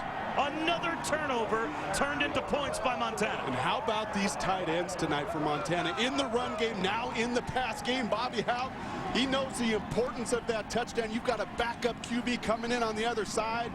Now you go up 28-10 and dial up, as I said, another creative play-action pass. Great little wrinkles here from Rob Fennessy in this Grizzly offense.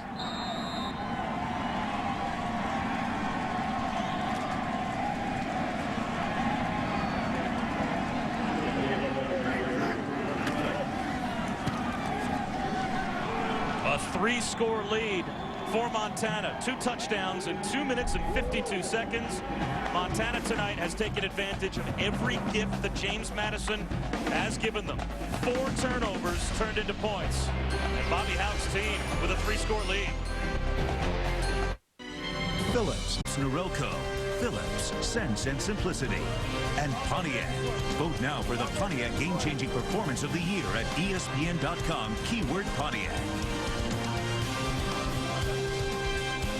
The first career touchdown catch for Steve Thaler, protected by that offensive line and helped by great play-action fakes by Cole Bergquist. And a fumbled kickoff return turns into 7. And now whistles blow this kickoff dead at the line. Our first flag of the night thrown back at the 30-yard line. Montana offsides on the kickoff. We have a dead ball. Delay a game on the kicking team, kicking the ball before it's blown ready for play. 5-yard penalty. And that is your first penalty of the night. I don't think I've seen that called. Have you ever seen that called? You kicked it before I blew the play ready? Well, normally once the official puts it in the hands of the kicker and the kicker puts it on the tee and the officials back off. I think the officials wanted to get on TV tonight. They need to get their airtime, and they need to throw some flags. So I'm going to tell you when to kicker.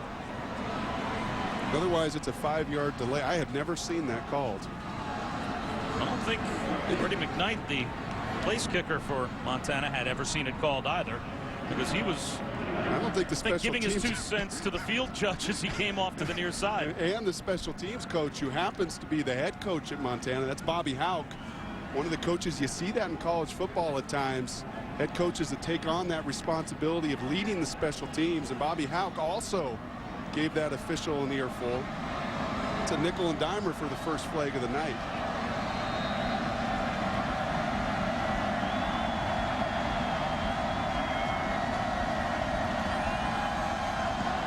McKnight again sends it short into no man's land. And out across the 46-yard line goes Mike Koss on the tight end. And let's go back to the touchdown. Great play action fake, great action. It's not always those linemen and quarterbacks that sell play action. Watch the receiver come in motion and look at that cornerback there. That's Evan McCullough, their senior corner. He sees that motion go away and he freezes just for a second. And that second is the difference for Steve Baylor's first career touchdown. Again, great ingenuity offensively by the Grizzlies. Can Drew Dudzik, the backup quarterback without Rodney Landers in the game, bring his team back on a keeper here? Across the 50 to the 49 of James Madison. And Saturday is football night on ESPN. First at 8 Eastern. We'll have another legend created. Bradford, McCoy, Tebow, they're the finalists, but only one will walk away a winner in the Heisman Trophy presentation presented by Nissan. And then we'll look at some legends. At 9 Eastern, catch the greatest game ever played presented by Sprint, airing the classic game of the Colts and Giants, digitally restored in high-definition color. The Heisman Trophy presentation presented by Nissan, the greatest game ever played, presented by Sprint, Saturday night on ESPN. Holloman, very close to a first down. And can I complain for a moment? Is that okay with you? Sure. All right. I hate that play on special teams. I held it in for 2 plays because we had a promo to do, and you were going to do your replay of the touchdown. And are you that scared of the return men for the opposition than you are willing to pooch it forward and just give up the 46-yard line? Well, they fumbled the last pooch kick. Can you give Bobby Houck that credit? Well, Bobby Houck gets all the credit in the world for his team being up 28-10, but I guess I'm a field position guy, because now 1 first down and you're at the plus 44. Holloman breaks free. Down the sideline goes Eugene Holloman. Inside the 20, knocked out of bounds at the 16-yard line for a James Madison first down.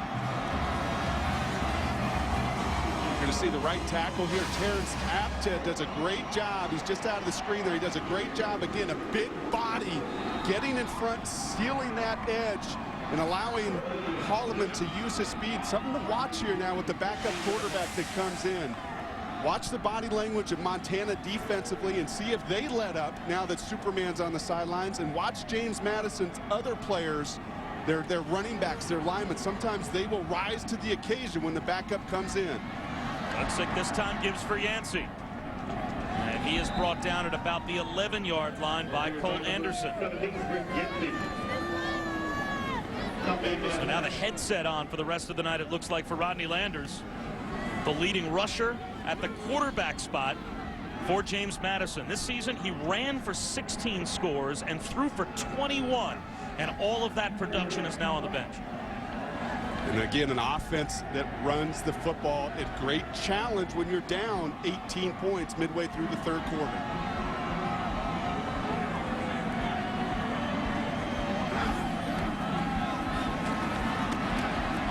Can't find space this time. Shan Schillinger came up and made the stop. And we put up the statistics earlier about the red zone efficiency for James Madison this season. 81% of the time when they've gotten into the red zone, they have scored touchdowns this season. 92% coming away with scores, and you'll remember tonight the 2 red zone interceptions, or turnovers, the fumble and the interception, just 1 for 3 in efficiency tonight. Credit Montana, who also this season has been very good in that area, 41%. One of the real strengths, you talk about turnovers, I look at red zone touchdown defense, real telling for your defense. Can they rise up and stem the tide in the red zone? A keeper for Dudzik on 3rd down. Maintains his footing at the 5 and gets in the end zone. What balance by the backup quarterback.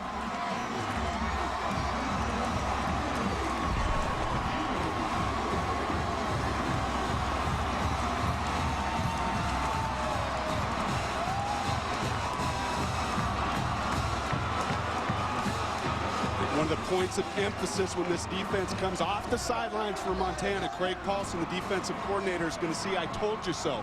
Just because he's a backup quarterback and he threw an ugly interception coming into halftime, this is a well-coached football team. They will coach up their backup quarterback, Drew Dudzik, at halftime, and he will come out and perform in the second half, and he performs on his first opportunity. So an answer for Dudzik and the James Madison offense. What great balance to take that hit, somehow plant your foot, stay on your feet, and score. And James Madison's back in the game.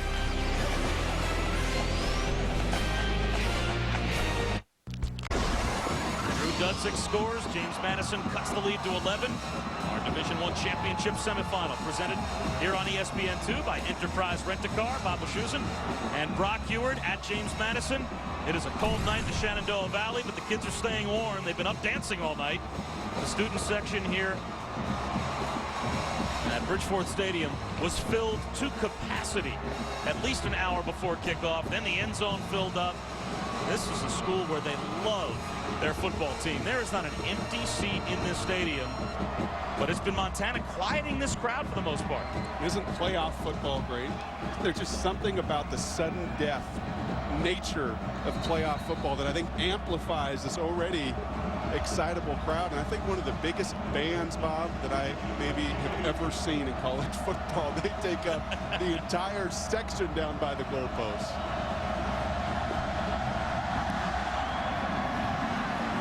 Short kick down the sideline, and this will go out of bounds. You probably don't like that either. To me, that's a mistake.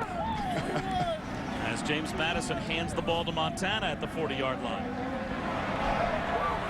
And we're looking to take the ball at the 40-yard line. First. All right, let's take a look now at our Coke Zero game track.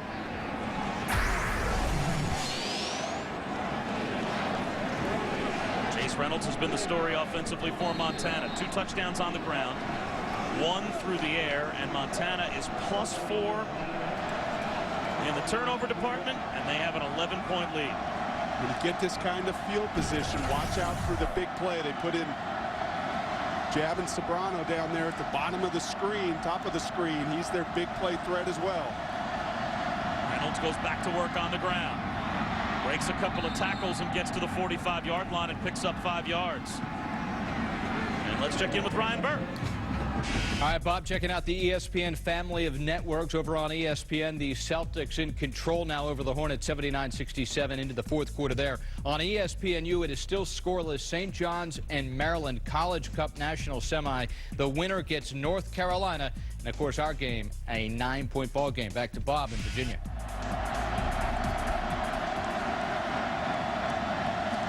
All right, Ryan, thanks very much.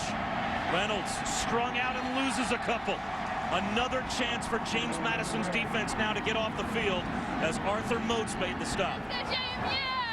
And one of the first times I can remember tonight where James Madison really set the tone at the line of scrimmage.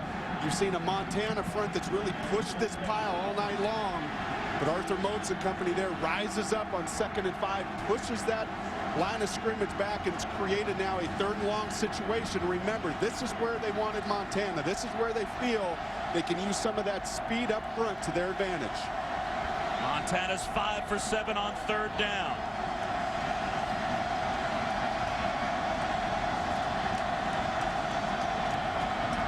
Bergquist with a shovel pass. A first down and then some for Reynolds. As Rob Fennessy, the offensive coordinator for Montana, called a great game tonight. You just took the words right out of my mouth. And how about Rob Schulte there?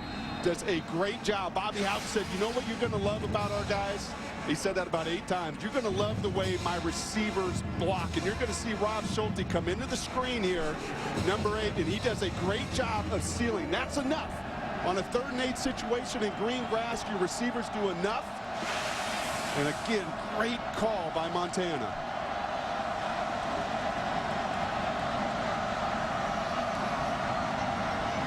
This time Bergquist keeps it. Down the sideline goes the quarterback. Inside the 10-yard line before he's run out. 1st and goal at the 9. And Bergquist is shaken up. James Madison has already lost the most dangerous player for either team in the game, their quarterback, Rodney Landers. And now Bergquist has to shake off that shot. How about J.D. Quinn, the center there, pancake block, leading his quarterback out, the Oklahoma transfer that's found a home in Missoula. You can't see him in the picture there. I promise you, folks, the 300-pounder came around the end and buried James Madison, and huge play now to get you in the red zone. Reynolds shut down. Maybe a gain of a yard.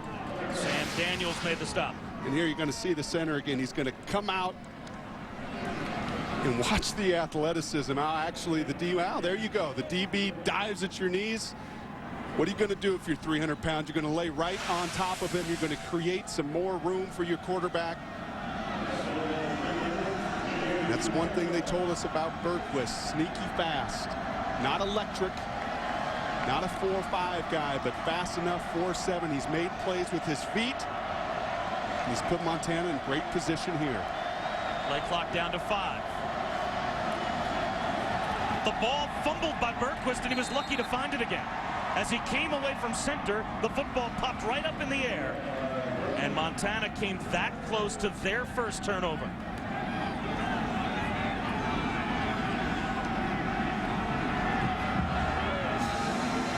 One thing I'm surprised you haven't seen a lot tonight. A lot of times when your center is as active in movement as J.D. Quinn has been tonight, you will see some more of that, some more fumbled snaps, because that center's trying to get out and reach to blocks or get out in front and pull like he's done tonight. But again, another heady heads-up play by the 5th-year senior to realize the play's discombobulated. 3rd and goal. Bergquist to the end zone. Caught for the touchdown. Mike Farrader runs a little post to the back chalk. And a perfect strike again thrown by Bergquist.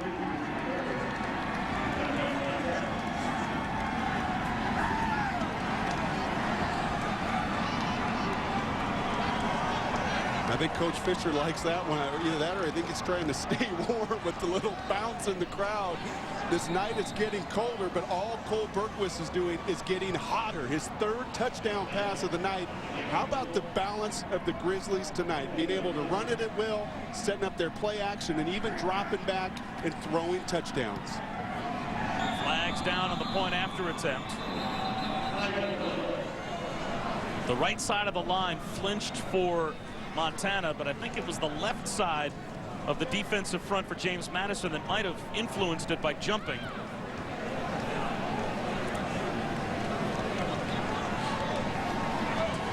They're both sides on the defense, number 93. That penalty's declined. PAT is good. You know, a lot of times, Bob, when you get down into the red zone, defenses like to play quarters coverage where all these defenders got a quarter of the field. Watch the receiver do a great job of holding this safety, allowing Farrader to run the post behind. Just excellent again. Execution, guessing on the coverage you're going to see. Tight end does enough there to hold the safety, the post route over the top. Great precision in your passing game. Talking to the coaches for Montana, Brock, they describe Cole Bergquist as a manage-the-game quarterback. He gets us in our stuff. he doesn't, quote-unquote, screw the game up, for lack of a better phrase. Well, tonight, he's been the player of the game. He has been perfect. 3 touchdowns. He has engineered drives. I think 135 yards is almost misleading. He's 8 for 8 for 90 yards in this quarter. You know, it was great.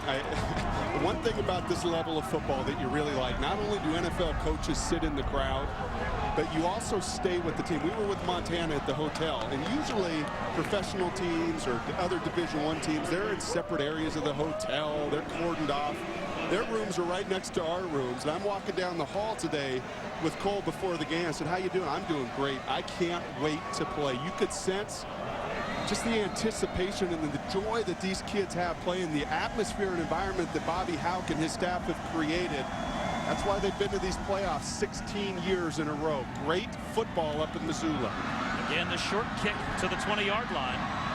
And Griff Yancey brings it back to about the 37.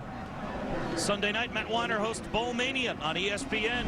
We'll rank all 34 bowl games in regards to how confident Jesse Palmer is in them winning their game. Plus, Chris, Lee, and Kirk will make their picks in a game day segment. Todd McShay will give us some under-the-radar players to keep our eyes on in this bowl season, who Todd thinks will likely be playing in the NFL next year. All that and more during Bowl Mania, presented by Assured Health on ESPN Sunday night at 8:30 Eastern.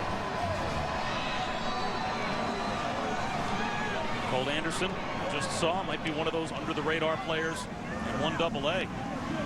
Eugene Holloman, slow developing play, picks up about 4 yards. Austin Mullins on the stop. Bob Wischusen and Brock Ewert here at James Madison.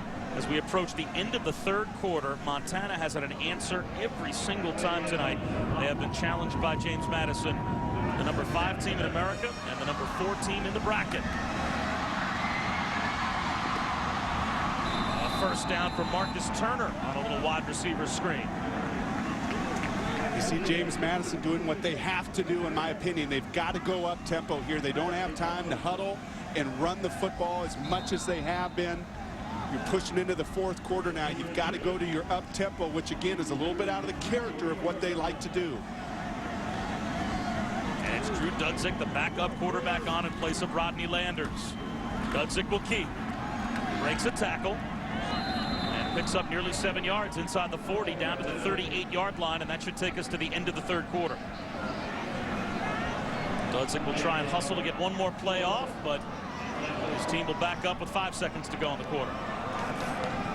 3 quarters in the books. The winner moves on from this national semifinal to the Chattanooga championship game next Friday night. We head to the fourth quarter. Montana on top.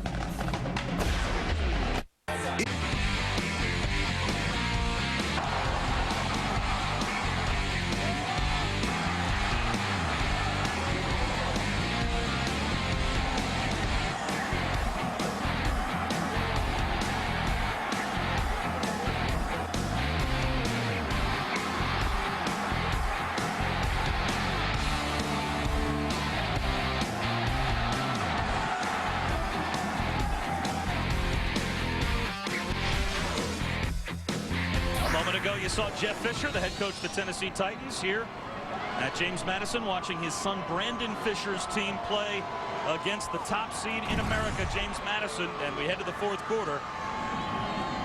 It's a 3-score lead for Montana. Dudzik with blockers out in front, picks up a first down. Well, they've got playoff football in the NFL. They've got playoff football at the football championship subdivision level, formerly known as 1AA. It's a shame they can't figure it out at the top level of college football, isn't it? Yeah, it just brings a certain sense of urgency, doesn't it? You just feel that in the stadium tonight. But whatever level of playoff football, there's a couple things that championship teams do. They don't hurt themselves, and they have great balance, and that's what you've seen out of Montana tonight. They've forced the turnovers, and offensively they've been able to run it effectively. That set up their play-action game. And then you've even seen the X factor, in my opinion, tonight, and that is the passing game. The efficiency that Cole Berquist is playing with tonight has been awfully impressive. What has impressed you the most about the play calling, I would say, of Rob Fennessy, the offensive coordinator for Montana? I would say the diversity in scheme. You knew personnel-wise that they would move in and out of different personnel groupings, but it's the play calling at the right times. It's those third down calls. Some of that ingenuity that I hit on earlier, it's been fun to watch from the booth.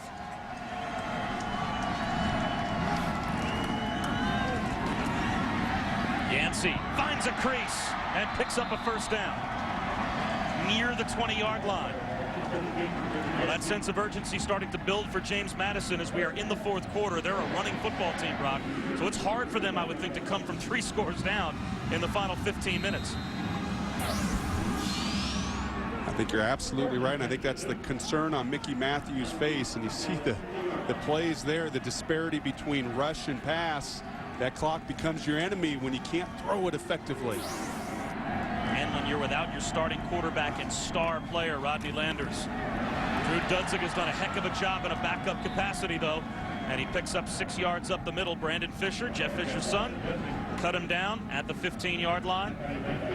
And we talked about him earlier. How about one of 4 National Football Foundation scholar athletes coming out of high school? A brilliant student, a guy that handpicked Montana. His family has a cabin out there at a lake in Montana. He said, I love to hunt, I love to fish, I want to go play football and go to school and hunt and fly fish in Montana.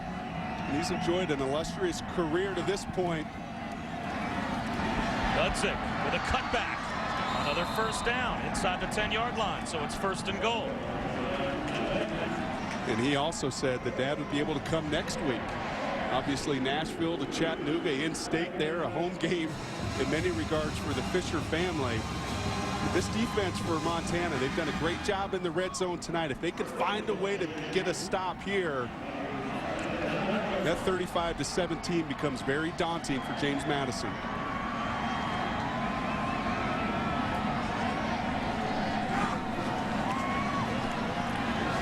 Up the middle, down to about the 3-yard line. 2nd down and goal. Cole Anderson on the tackle. And now we've got an injured Montana Grizzly. George Mercer, who came in tonight in place of Jace Palmer when Palmer went out. He's a backup defensive end, and it looks like his knee might have been twisted.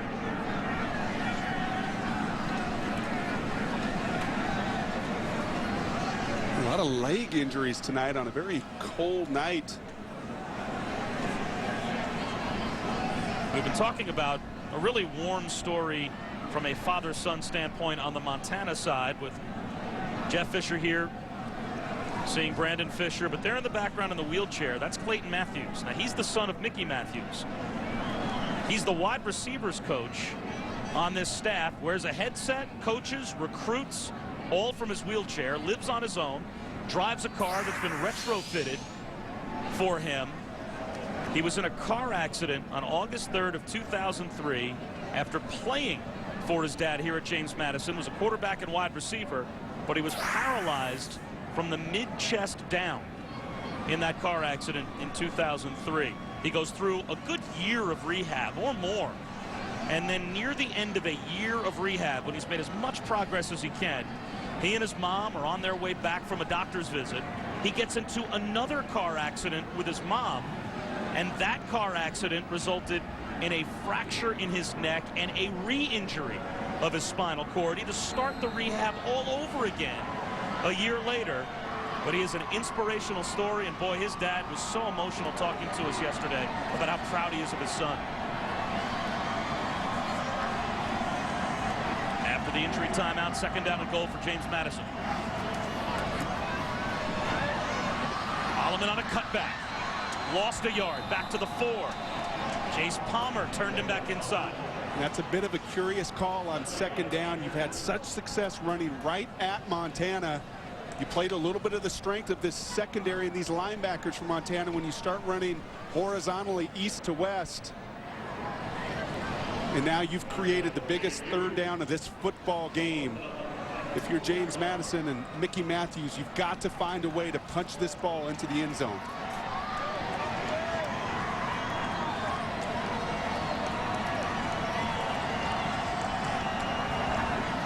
Dudzig runs the option, keeps it himself and gets blasted at the 1-yard line. Statnick came up and made the hit to keep him out of the end zone. Now it's 4th and goal from the 1, and I would think James Madison would go for it. And I think this is a ball you've got to run between the tackles. Again, another horizontal play. They at least had the threat there of the pitch that kept some of the Montana defenders honest. This is a play you've had a lot of success tonight, running behind your all-league, all-everything guard and center, Scott Lem and Dorian Brooks. 4th down and goal from the 1.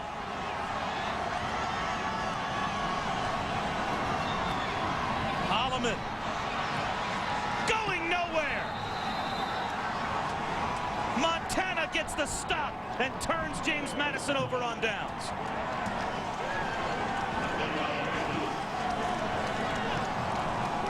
There was a situation earlier in the game, last drive of Montana, where I told you they pushed the line of scrimmage to James Madison. They reasserted themselves. How about Montana there with the push in the middle of that defensive line? Montana 10 minutes away from Chattanooga. Line stand completed a moment ago by Montana. And we talked about some of the seniors not making plays for James Madison. How about the sophomore? Yeah, Colt came in and cleaned it up, but how about Tyler Hobbs in the middle of that line, stopping that play and letting his buddies come and clean up on 4th down.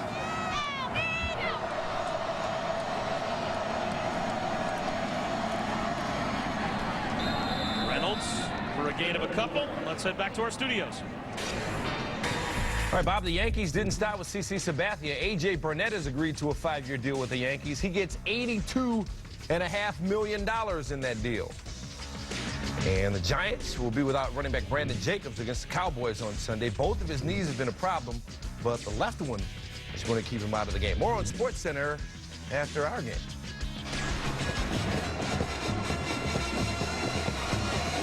Our game has about 10 minutes to go. Bob Wischusen and Brock Ewert here at James Madison in Virginia in the Shenandoah Valley. It is a cold night, and it has been a cold night in the red zone for the James Madison offense. Turning it over on downs. They have fumbled twice in the red zone. Montana recovered both of those.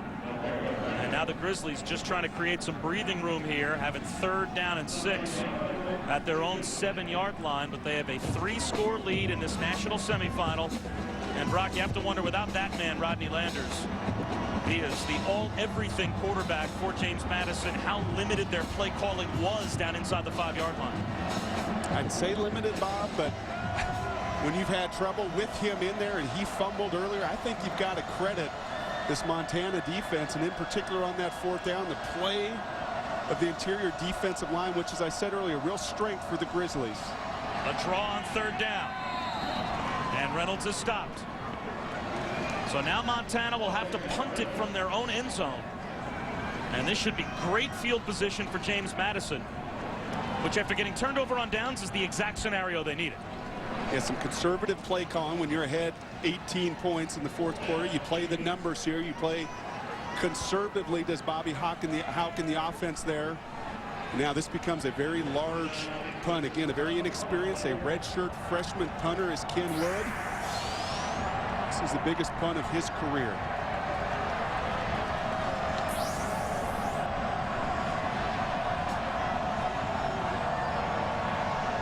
A high snap out of the end zone. It's a safety. Kevin Clebeau snapped it out of the back of the end zone. That is a huge play. That makes it a 2-possession game. And I said earlier, the head coach is also the special teams coach. And Kevin Clebeau, to his credit, it's a kid that's been nicked up with an injury. He's normally their starting fullback. He's not been playing fullback because of injury there. And you just see the ball, no chance for Ken Wood as that ball disappears into the netting over his head. All of a sudden, the lead has been cut to 16, an unforced error for Montana. Red. Well, Stan, you couldn't have asked for a better start tonight for the Montana Grizzlies, and they have carried that start throughout. But with 8 minutes and 22 seconds to go in our national semifinal, the winner advancing on to the national championship game next Friday night. We'll have it for you from Chattanooga. All of a sudden, Montana has let James Madison back in the game with an unforced error. It's now a 2-possession game with 8:22 to go. Kevin Clebeau's errant snap on the punt from the end zone, and the safety gives it back to James Madison. There's Darius Ramsey. Pretty good field position out to the 44-yard line, and Saturday is football night on ESPN. First at 8 Eastern, one college football player will transcend greatness and become a legend. Bradford, McCoy, and Tebow, they're the finalists, but only one will walk away a winner in the Heisman Trophy presentation presented by Nissan. Then at 9 Eastern, catch the greatest game ever played, presented by Sprint, a modern airing of the classic between the Colts and Giants, digitally restored in high-definition color. The Heisman Trophy presentation presented by Nissan, the greatest game ever played, presented by Sprint, back-to-back on ESPN, and that's Saturday night. Drew Dudzik, a little hitch to the far side. No gain. Is that a fumble? And it's recovered by James Madison. Eugene Holloman scrambled over to recover the ball after it was knocked away by Tom Martin. Marcus Turner coughed it up.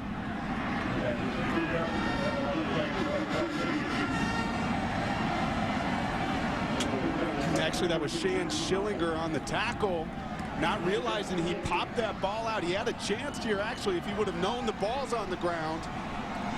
Another great stick in the open field by Montana. A loss of 4 yards. Getting some of that yardage back now is Holloman, but it'll be 3rd down and 8. He's out to the 45-yard line.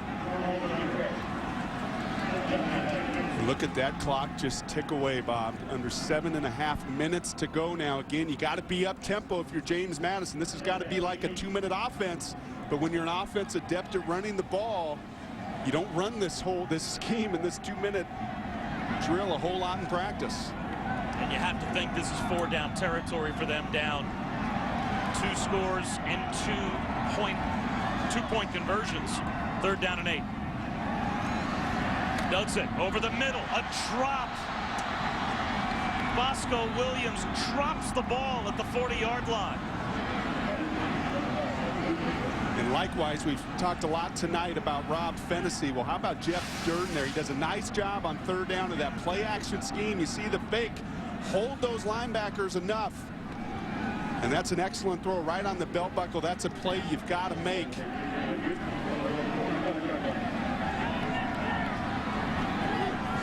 That hurts.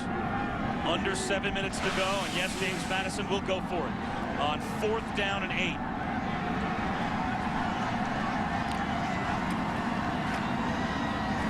A late play action fake by Dudzik. Goes to the sideline, has a man.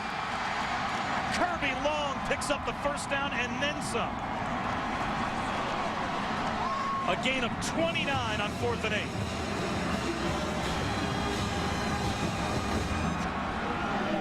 You're right, that was a slow developing play. Typically on 4th downs, you don't see that kind of play action pass, but effective there for James Madison and getting awfully close to that red zone again.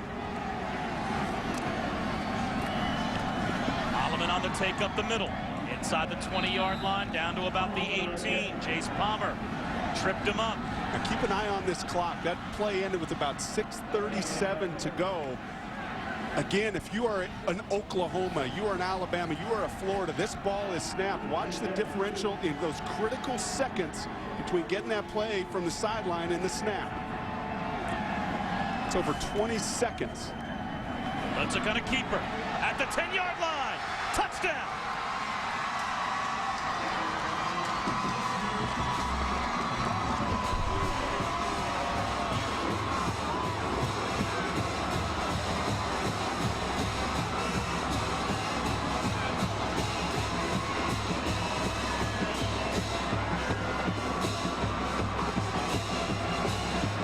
Now the 2-point conversion to try and make it a 1-possession game with 6:10 remaining.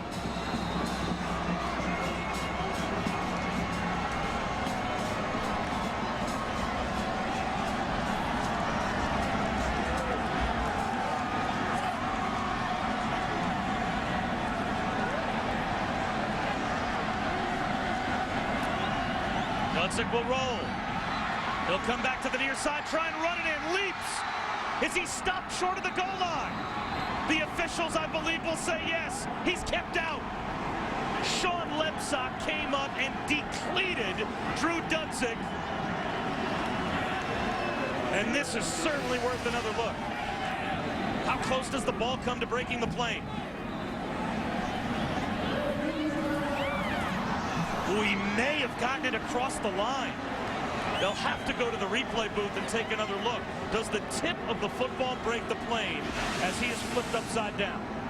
What'd you think? What a great shot. Is that just, if you could have the epitome of playoff football, this is the epitome of playoff football. You're not going to be able to judge, I don't think, from that view. I think the last angle we had might be the one that will give you, on a freeze frame here, a determination. I think the ball gets across the line. Well, that is awfully, awfully close, isn't it? All it has to do is I know, any part of that line. You can imagine that line coming straight up vertically as a pane of glass. And if that ball touches any bit of that pane of glass, that is a touchdown. And this is one, Bob, that like we see so often with replay, is it conclusive enough, or is it too much judgment? Is there just too much judgment there to overturn this call? Again, another example of why the call on the field sets the precedent.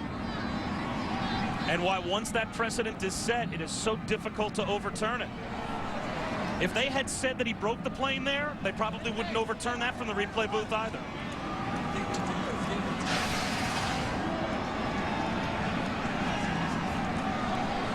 What effort, what determination out of the backup.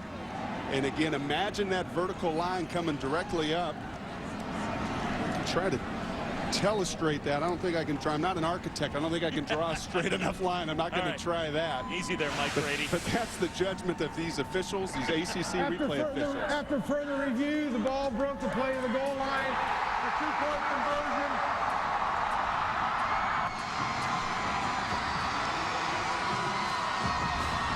I don't know, Brock, if it was 100% clear-cut and conclusive, and I'm sure the folks watching us back in Montana are saying you can't make that call based on replay. I have to admit, my first inclination when I saw the first replay we showed was that he was able to reach that ball out and basically touch that imaginary plane. I think right there he's got it across the line. Just enough.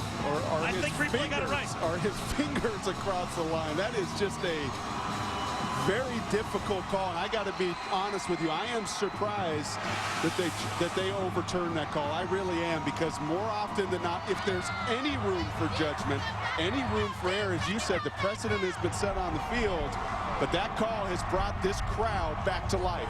Now Montana is guarding against an onside kick with 6:10 to go in a one-possession game. I can't imagine there's any way James Madison would try an onside kick, but clearly Montana has 10 players up near the 40-yard line guarding against just that. And sure enough, it's sent deep. A long run, and it stays in the field of play. Schulte trapped on the sideline, knocked out at the 13-yard line. And a flag comes in late. Tavion Cuffey made the special team stop. Referees have not played a very prominent role to this point tonight. That replay call very prominent, and now this flag will be huge as far as field position goes for either side. It was a late flag that came in on the sidelines, and typically that's going to be for extracurricular activity, a late hit on either side.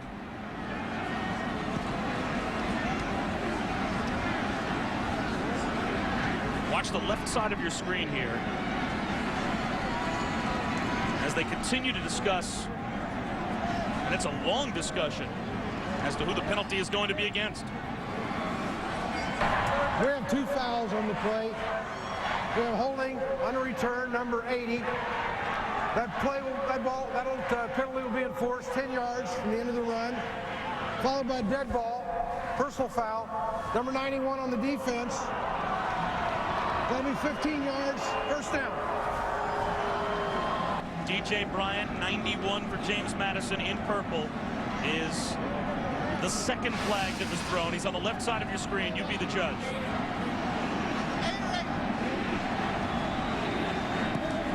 And there's the hit, late out of bounds. You just can't make that error, and I believe they're going to mark that instead of 10 yards back, that'll actually be half the distance, and then it will be 15 yards from there. and get Montana out past at least the 20-yard line. Out to the 22. He was knocked out at the 13 or so. So half the distance, brought it just inside the 7. And from there, they tacked on 15 yards and moved it out to the 22-yard line. Can Montana end the game? With 6 minutes to go, they've got the 8-point lead.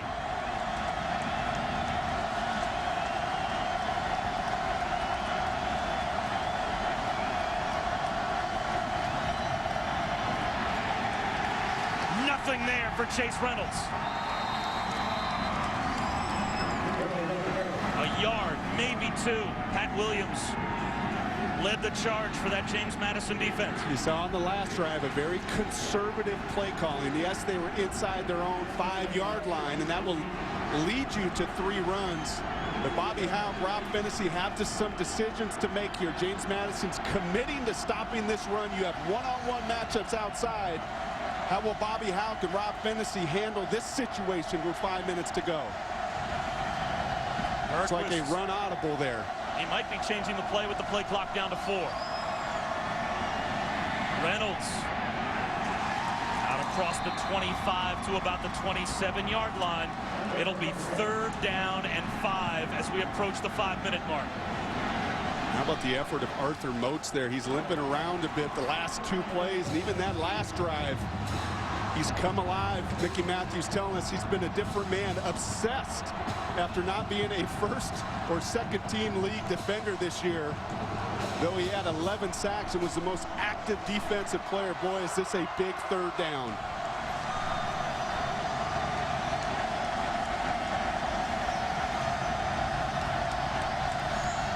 Bergquist will throw for it. Well protected. A bullet low for Chase Reynolds, and he scoops it up for the 1st down. What a throw. What a catch by the tailback. And that is 9 straight completions this half for Cole Bergquist. And I'll tell you right now, Cole Bergquist is not managing this football game. Cole Bergquist is making every play he's had to make in the red zone on 3rd down. A great job there with ball placement. You said it, he threw it down low. He felt that linebacker behind Chase Reynolds. And how about Chase Reynolds, a redshirt sophomore? He also felt that linebacker, secured the catch, and moved those chains. 2 more 1st downs for Montana, and they might end the game. James Madison still has all 3 timeouts. Again, it goes to the workhorse Reynolds. And this time, good yardage on 1st down. A gain of 6, maybe a hair more across the 40-yard line.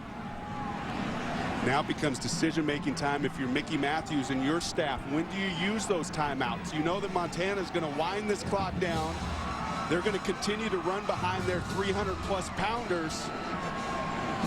And you're right, Bob, a couple more 1st downs and this football game is over. Chase Reynolds now has 172 yards of total offense tonight and 3 touchdowns.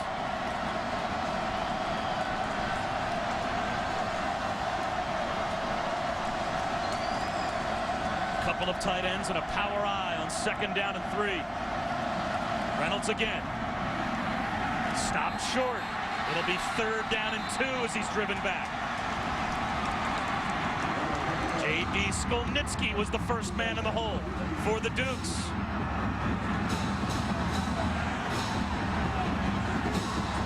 You've thrown a couple touchdowns tonight on 3rd down, Bob. The last 3rd down, it was a little bit longer than 2. But you trusted Cole Bergquist enough to throw the football. Montana 8 of 11. The difference tonight on 3rd down, along with the turnovers. What a huge call for the Grizzlies here. What's better than playoff football? Look at this place.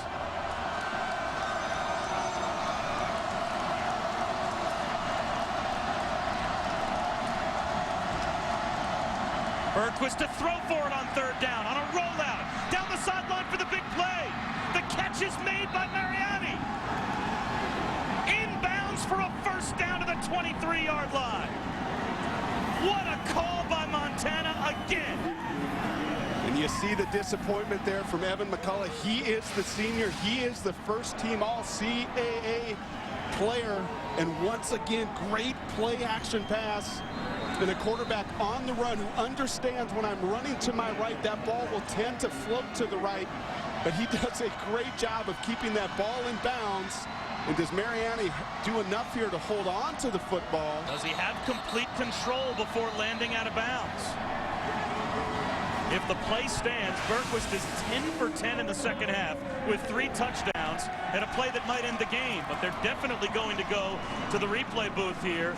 Mariani, if replay isn't involved, they're going to rule this a catch every time. But boy, you slow it down frame by frame. He didn't have complete control of it, and he lands out of bounds. Still doesn't have it. There. He has control there. Then the nose of the ball hits the ground. I don't know. And how big does our conversation become that we had with Mickey Matthews in his booth yesterday, in his office yesterday, when we talked about instant replay and how they don't have instant replay in this league and what it will mean to the impact of the game tomorrow night. And as you've seen already with the 2-point conversion, and now these ACC officials up in the booth. A couple huge calls late in this fourth quarter. So what are you calling here, Bob? Incomplete? Because it was ruled complete on the field, I think they will stick with that call. But in my opinion, it's an incomplete pass. I don't think he has complete control of the ball before he lands out of bounds. I think he lands out and then he has control of the ball.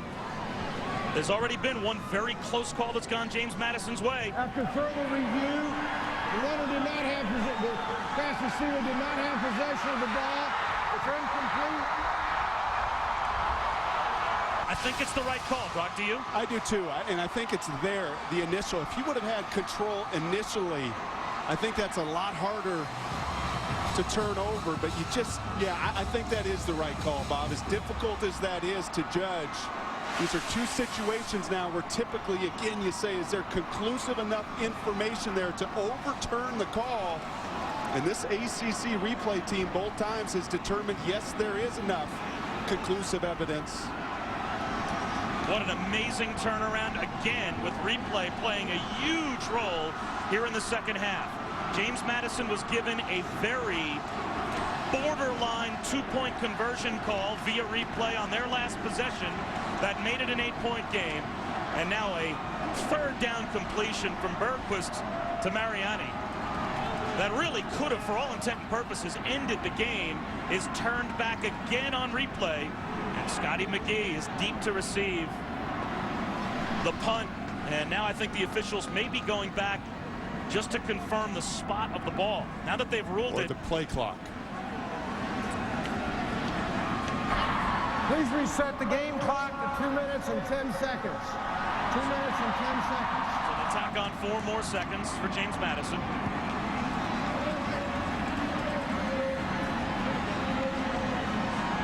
What a game. What a game. And what determination Mickey Matthews' team, his staff, his offense to respond to your star. Coming out of the game, your backup quarterback, and to play with this level of pride and determination. There you see the clock in the bottom right. They lost 10 seconds. That's right. That should be 2:23 on the clock. They actually lost about 14 seconds. They may have to redo it again. Game clock to 2:23. There you go. 2:23 on the game clock. So our guys in the truck, Johnny, on the spot, alerting the officials and the replay group. 2 minutes and 23 seconds for James Madison. Inside of 2 minutes, of course, in college football, you pick up a first down, the clock stops. And on top of that, they have all 3 timeouts. How about this snap right now? You think Kevin Claybo's hands are a little sweaty right now after sailing the last snap, punt snap over the head? That safety made it a 2-possession game, a touchdown and a 2-point conversion, make it a 1-possession game, and here we go. Claybo gets off a good snap. And Wood gets off a line drive kick. A hop for McGee. He is a dangerous return man. He's going the wrong direction, though, with flags down. Stays on his feet at the 5. And he's brought down at about the 13-yard line, but a block in the back will most likely mean a half the distance to the goal penalty, and that'll put James Madison at about their own 5-yard line.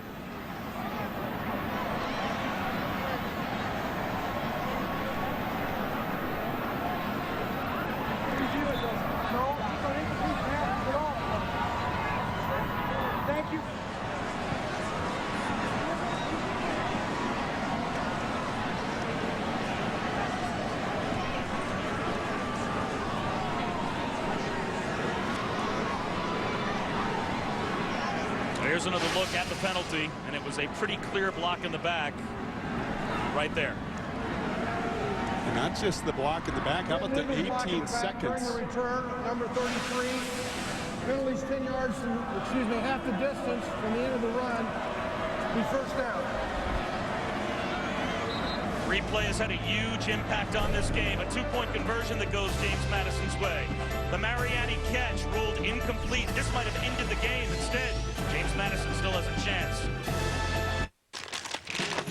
A Verizon phone. Thanks, honey. There's more. Oh, no way. Football championship subdivision, formerly known as Division I AA, Montana and James Madison. And the top-ranked team in America, James Madison, needs to go 93 yards in the last 2 minutes or so to give themselves a chance to force overtime. The winner moves on to Chattanooga and the championship game next Friday night. Quarterback draw. Does it. Gets to the sideline. Out of bounds and stops the clock. Across the 20-yard line, and let's take a look at the Coke Zero game track. 10 points for James Madison. Here in the fourth quarter, Rock, Montana led this game by 18 points with 8:22 to go. And you said it during the break, Bob. This is a James Madison team that's adept at coming back. A Hail Mary pass early in the year. They've had big comebacks and a never-say-die attitude. Up the middle goes Holloman, and they are doing this without their quarterback. Rodney Landers is the player of the year in the Colonial Conference. He was the offensive player of the year, all first team, hurt his ankle in the first half, could not come back for the second half, and now James Madison with their backup quarterback, Drew Dudsing. With 1:42 to go, they spend their first time out down 8. It offers an EPA-estimated 33 miles per gallon highway. Better than Tonight, Matt Weiner hosts Bowl Mania on ESPN. We'll rank all 34 bowl games with Jesse Palmer picking winners in each. He'll reflect his confidence in his picks. Plus, Chris Lee and Kirk make their picks in a game day segment. Todd McShay will give us some players who might be playing in the NFL next year. Bowl Mania presented by Assurant Health on ESPN Sunday night at 8:30 Eastern. And 1AA, we've got playoffs, and we're down to the last minute and 42. A shovel pass. Holloman breaks free. Holloman all the way out to the 40-yard line, and that'll stop the clock with James Madison picking up a first down. And a long time ago, what seems like an eternity now, I talked about tackling being a real point of emphasis for Montana. There's Sean Lepsock, the middle linebacker again. He read that play. He's just got to find a way to wrap up these nifty running backs. Dudzik wants to throw it, has a man. And again, they'll get the clock stopped with Marcus Turner picking up a first down. And they're now in plus territory with 1:21 to go and 2 timeouts. How about the backup quarterback in the second half? Throwing the interception to go into halftime. All that Drew Dudzik has done in this second half is move this football team, make great decisions both with his feet. Now you've seen it with his arm. Again, a real testament to his fortitude and this staff rallying around him and rallying around the circumstance.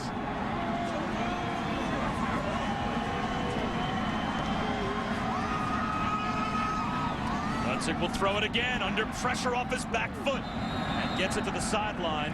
No harm done. Brandon Fisher came on a blitz and forced him to unload early as we check in with Stan Barrett. Pardon me, we're going to keep it right here. Coming up on SportsCenter with Neil Everett and Scott Van Pelt. Cowboys versus Cowboys. Is that a saga in Big D? We'll check in and see what the next chapter is with T.O. The season Cavs stay hot. We'll see if Boston and Cleveland can extend their win streaks. And the Yankees, I think their bank account is flush based on what they've done over the past week.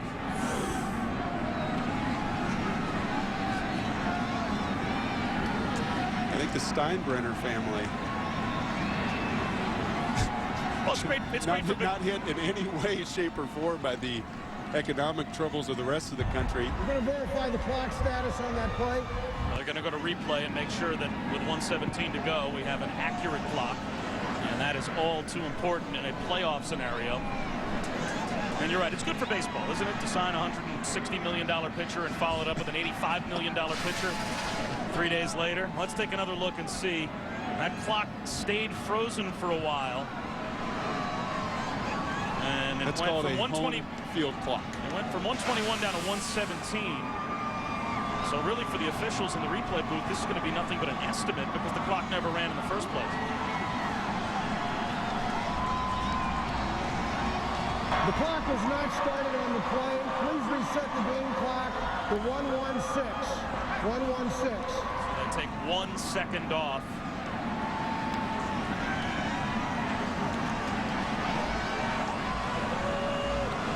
Second down and 10 with 1:16 remaining. James Madison still with 2 timeouts left.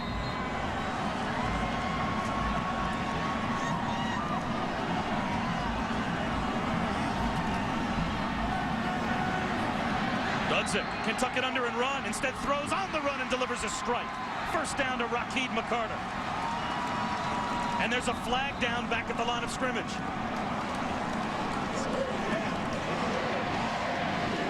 A holding call against James Madison.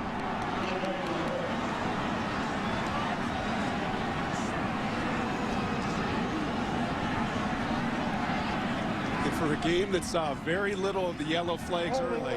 On the offense, number 53, 10 yards from the previous spot. Replay, second down.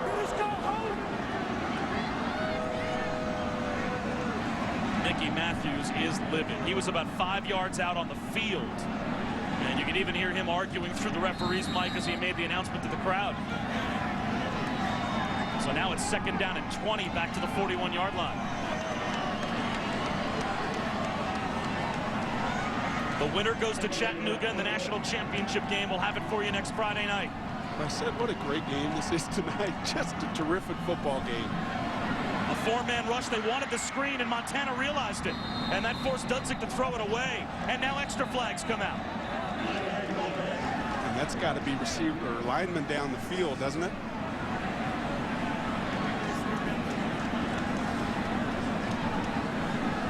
It's Murphy's Law. We didn't see any of the stripes in the whole first half. And now you see 2 enormous replays. You see numerous flags in the last 5 minutes of the game. What a great job by Montana's defensive line. I don't see anything there other than the lineman down the field. There you go. Dorian Brooks was anticipating the shovel pass there, a pass behind the line. Eligible downfield, number 53. That penalty's declined. Third down. Brock, you mentioned it. What a great job by a very well-coached Montana defensive front to recognize and snuff out the screen and force Dudzik to throw it away.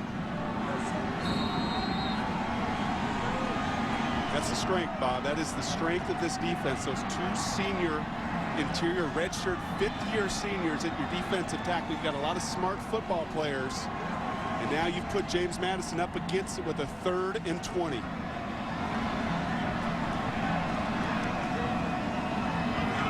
Here comes the blitz. Dudzik wants the big play. He's got a man. Incomplete. Over the head of Rakeed McCarter. And McCarter had a step on Keith Thompson. They sold out, brought a blitz, and had man coverage on the far side. What a gutsy call there by defensive coordinator Craig Paulson on 3rd and 20 to leave your junior college transfer who was not here all spring. Keith Thompson and the other starting quarter, Andrew Swink. An amazing story. Both of them transferred in August. In fact, all 5 of their cornerbacks are true freshmen or junior college transfers, leaving them alone on an island there.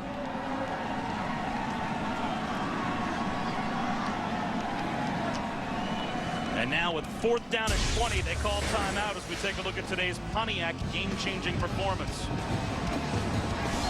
You could argue it was maybe the 2-point conversion, but there's certainly no doubt about it. With the time being such, just over 2 minutes left in the football game, when Mark Mariani came down with what was called a catch, went up to the replay booth, determined the ball was loose, out of bounds, incomplete.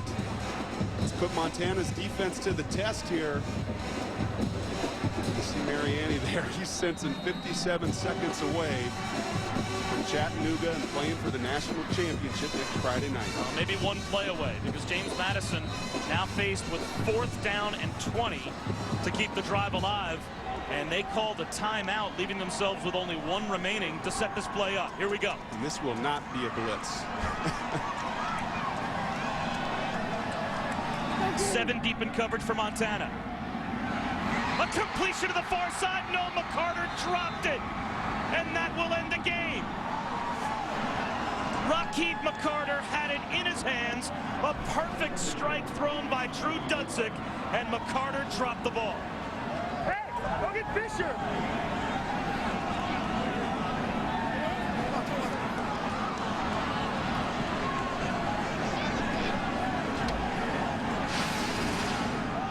You said it right, Bob. You cannot put this on Drew Dudzik. Does a terrific job, even with his eyes, not predetermining. Could not have put that football in a better spot. And that's part of the challenge when you are not a passing football team, and that's not the basis of what you do. And yeah, you got to give some credit there, don't you, to Andrew Swink, the defensive back. Again, one of those corners that came to Missoula in August, does a great job there of actually getting his hands in. I don't know if I'd call that a blatant drop as much as I'd give pretty good credit there to Andrew Swink to rip that football out at the end. It's a tough one for Rakeem McCarter, but you have to hold on to that football. And now all that remains for Montana to pull the upset and beat James Madison, the top-ranked team in America, is to take one more knee. And Bobby Houck's team is going to Chattanooga to play for the national championship.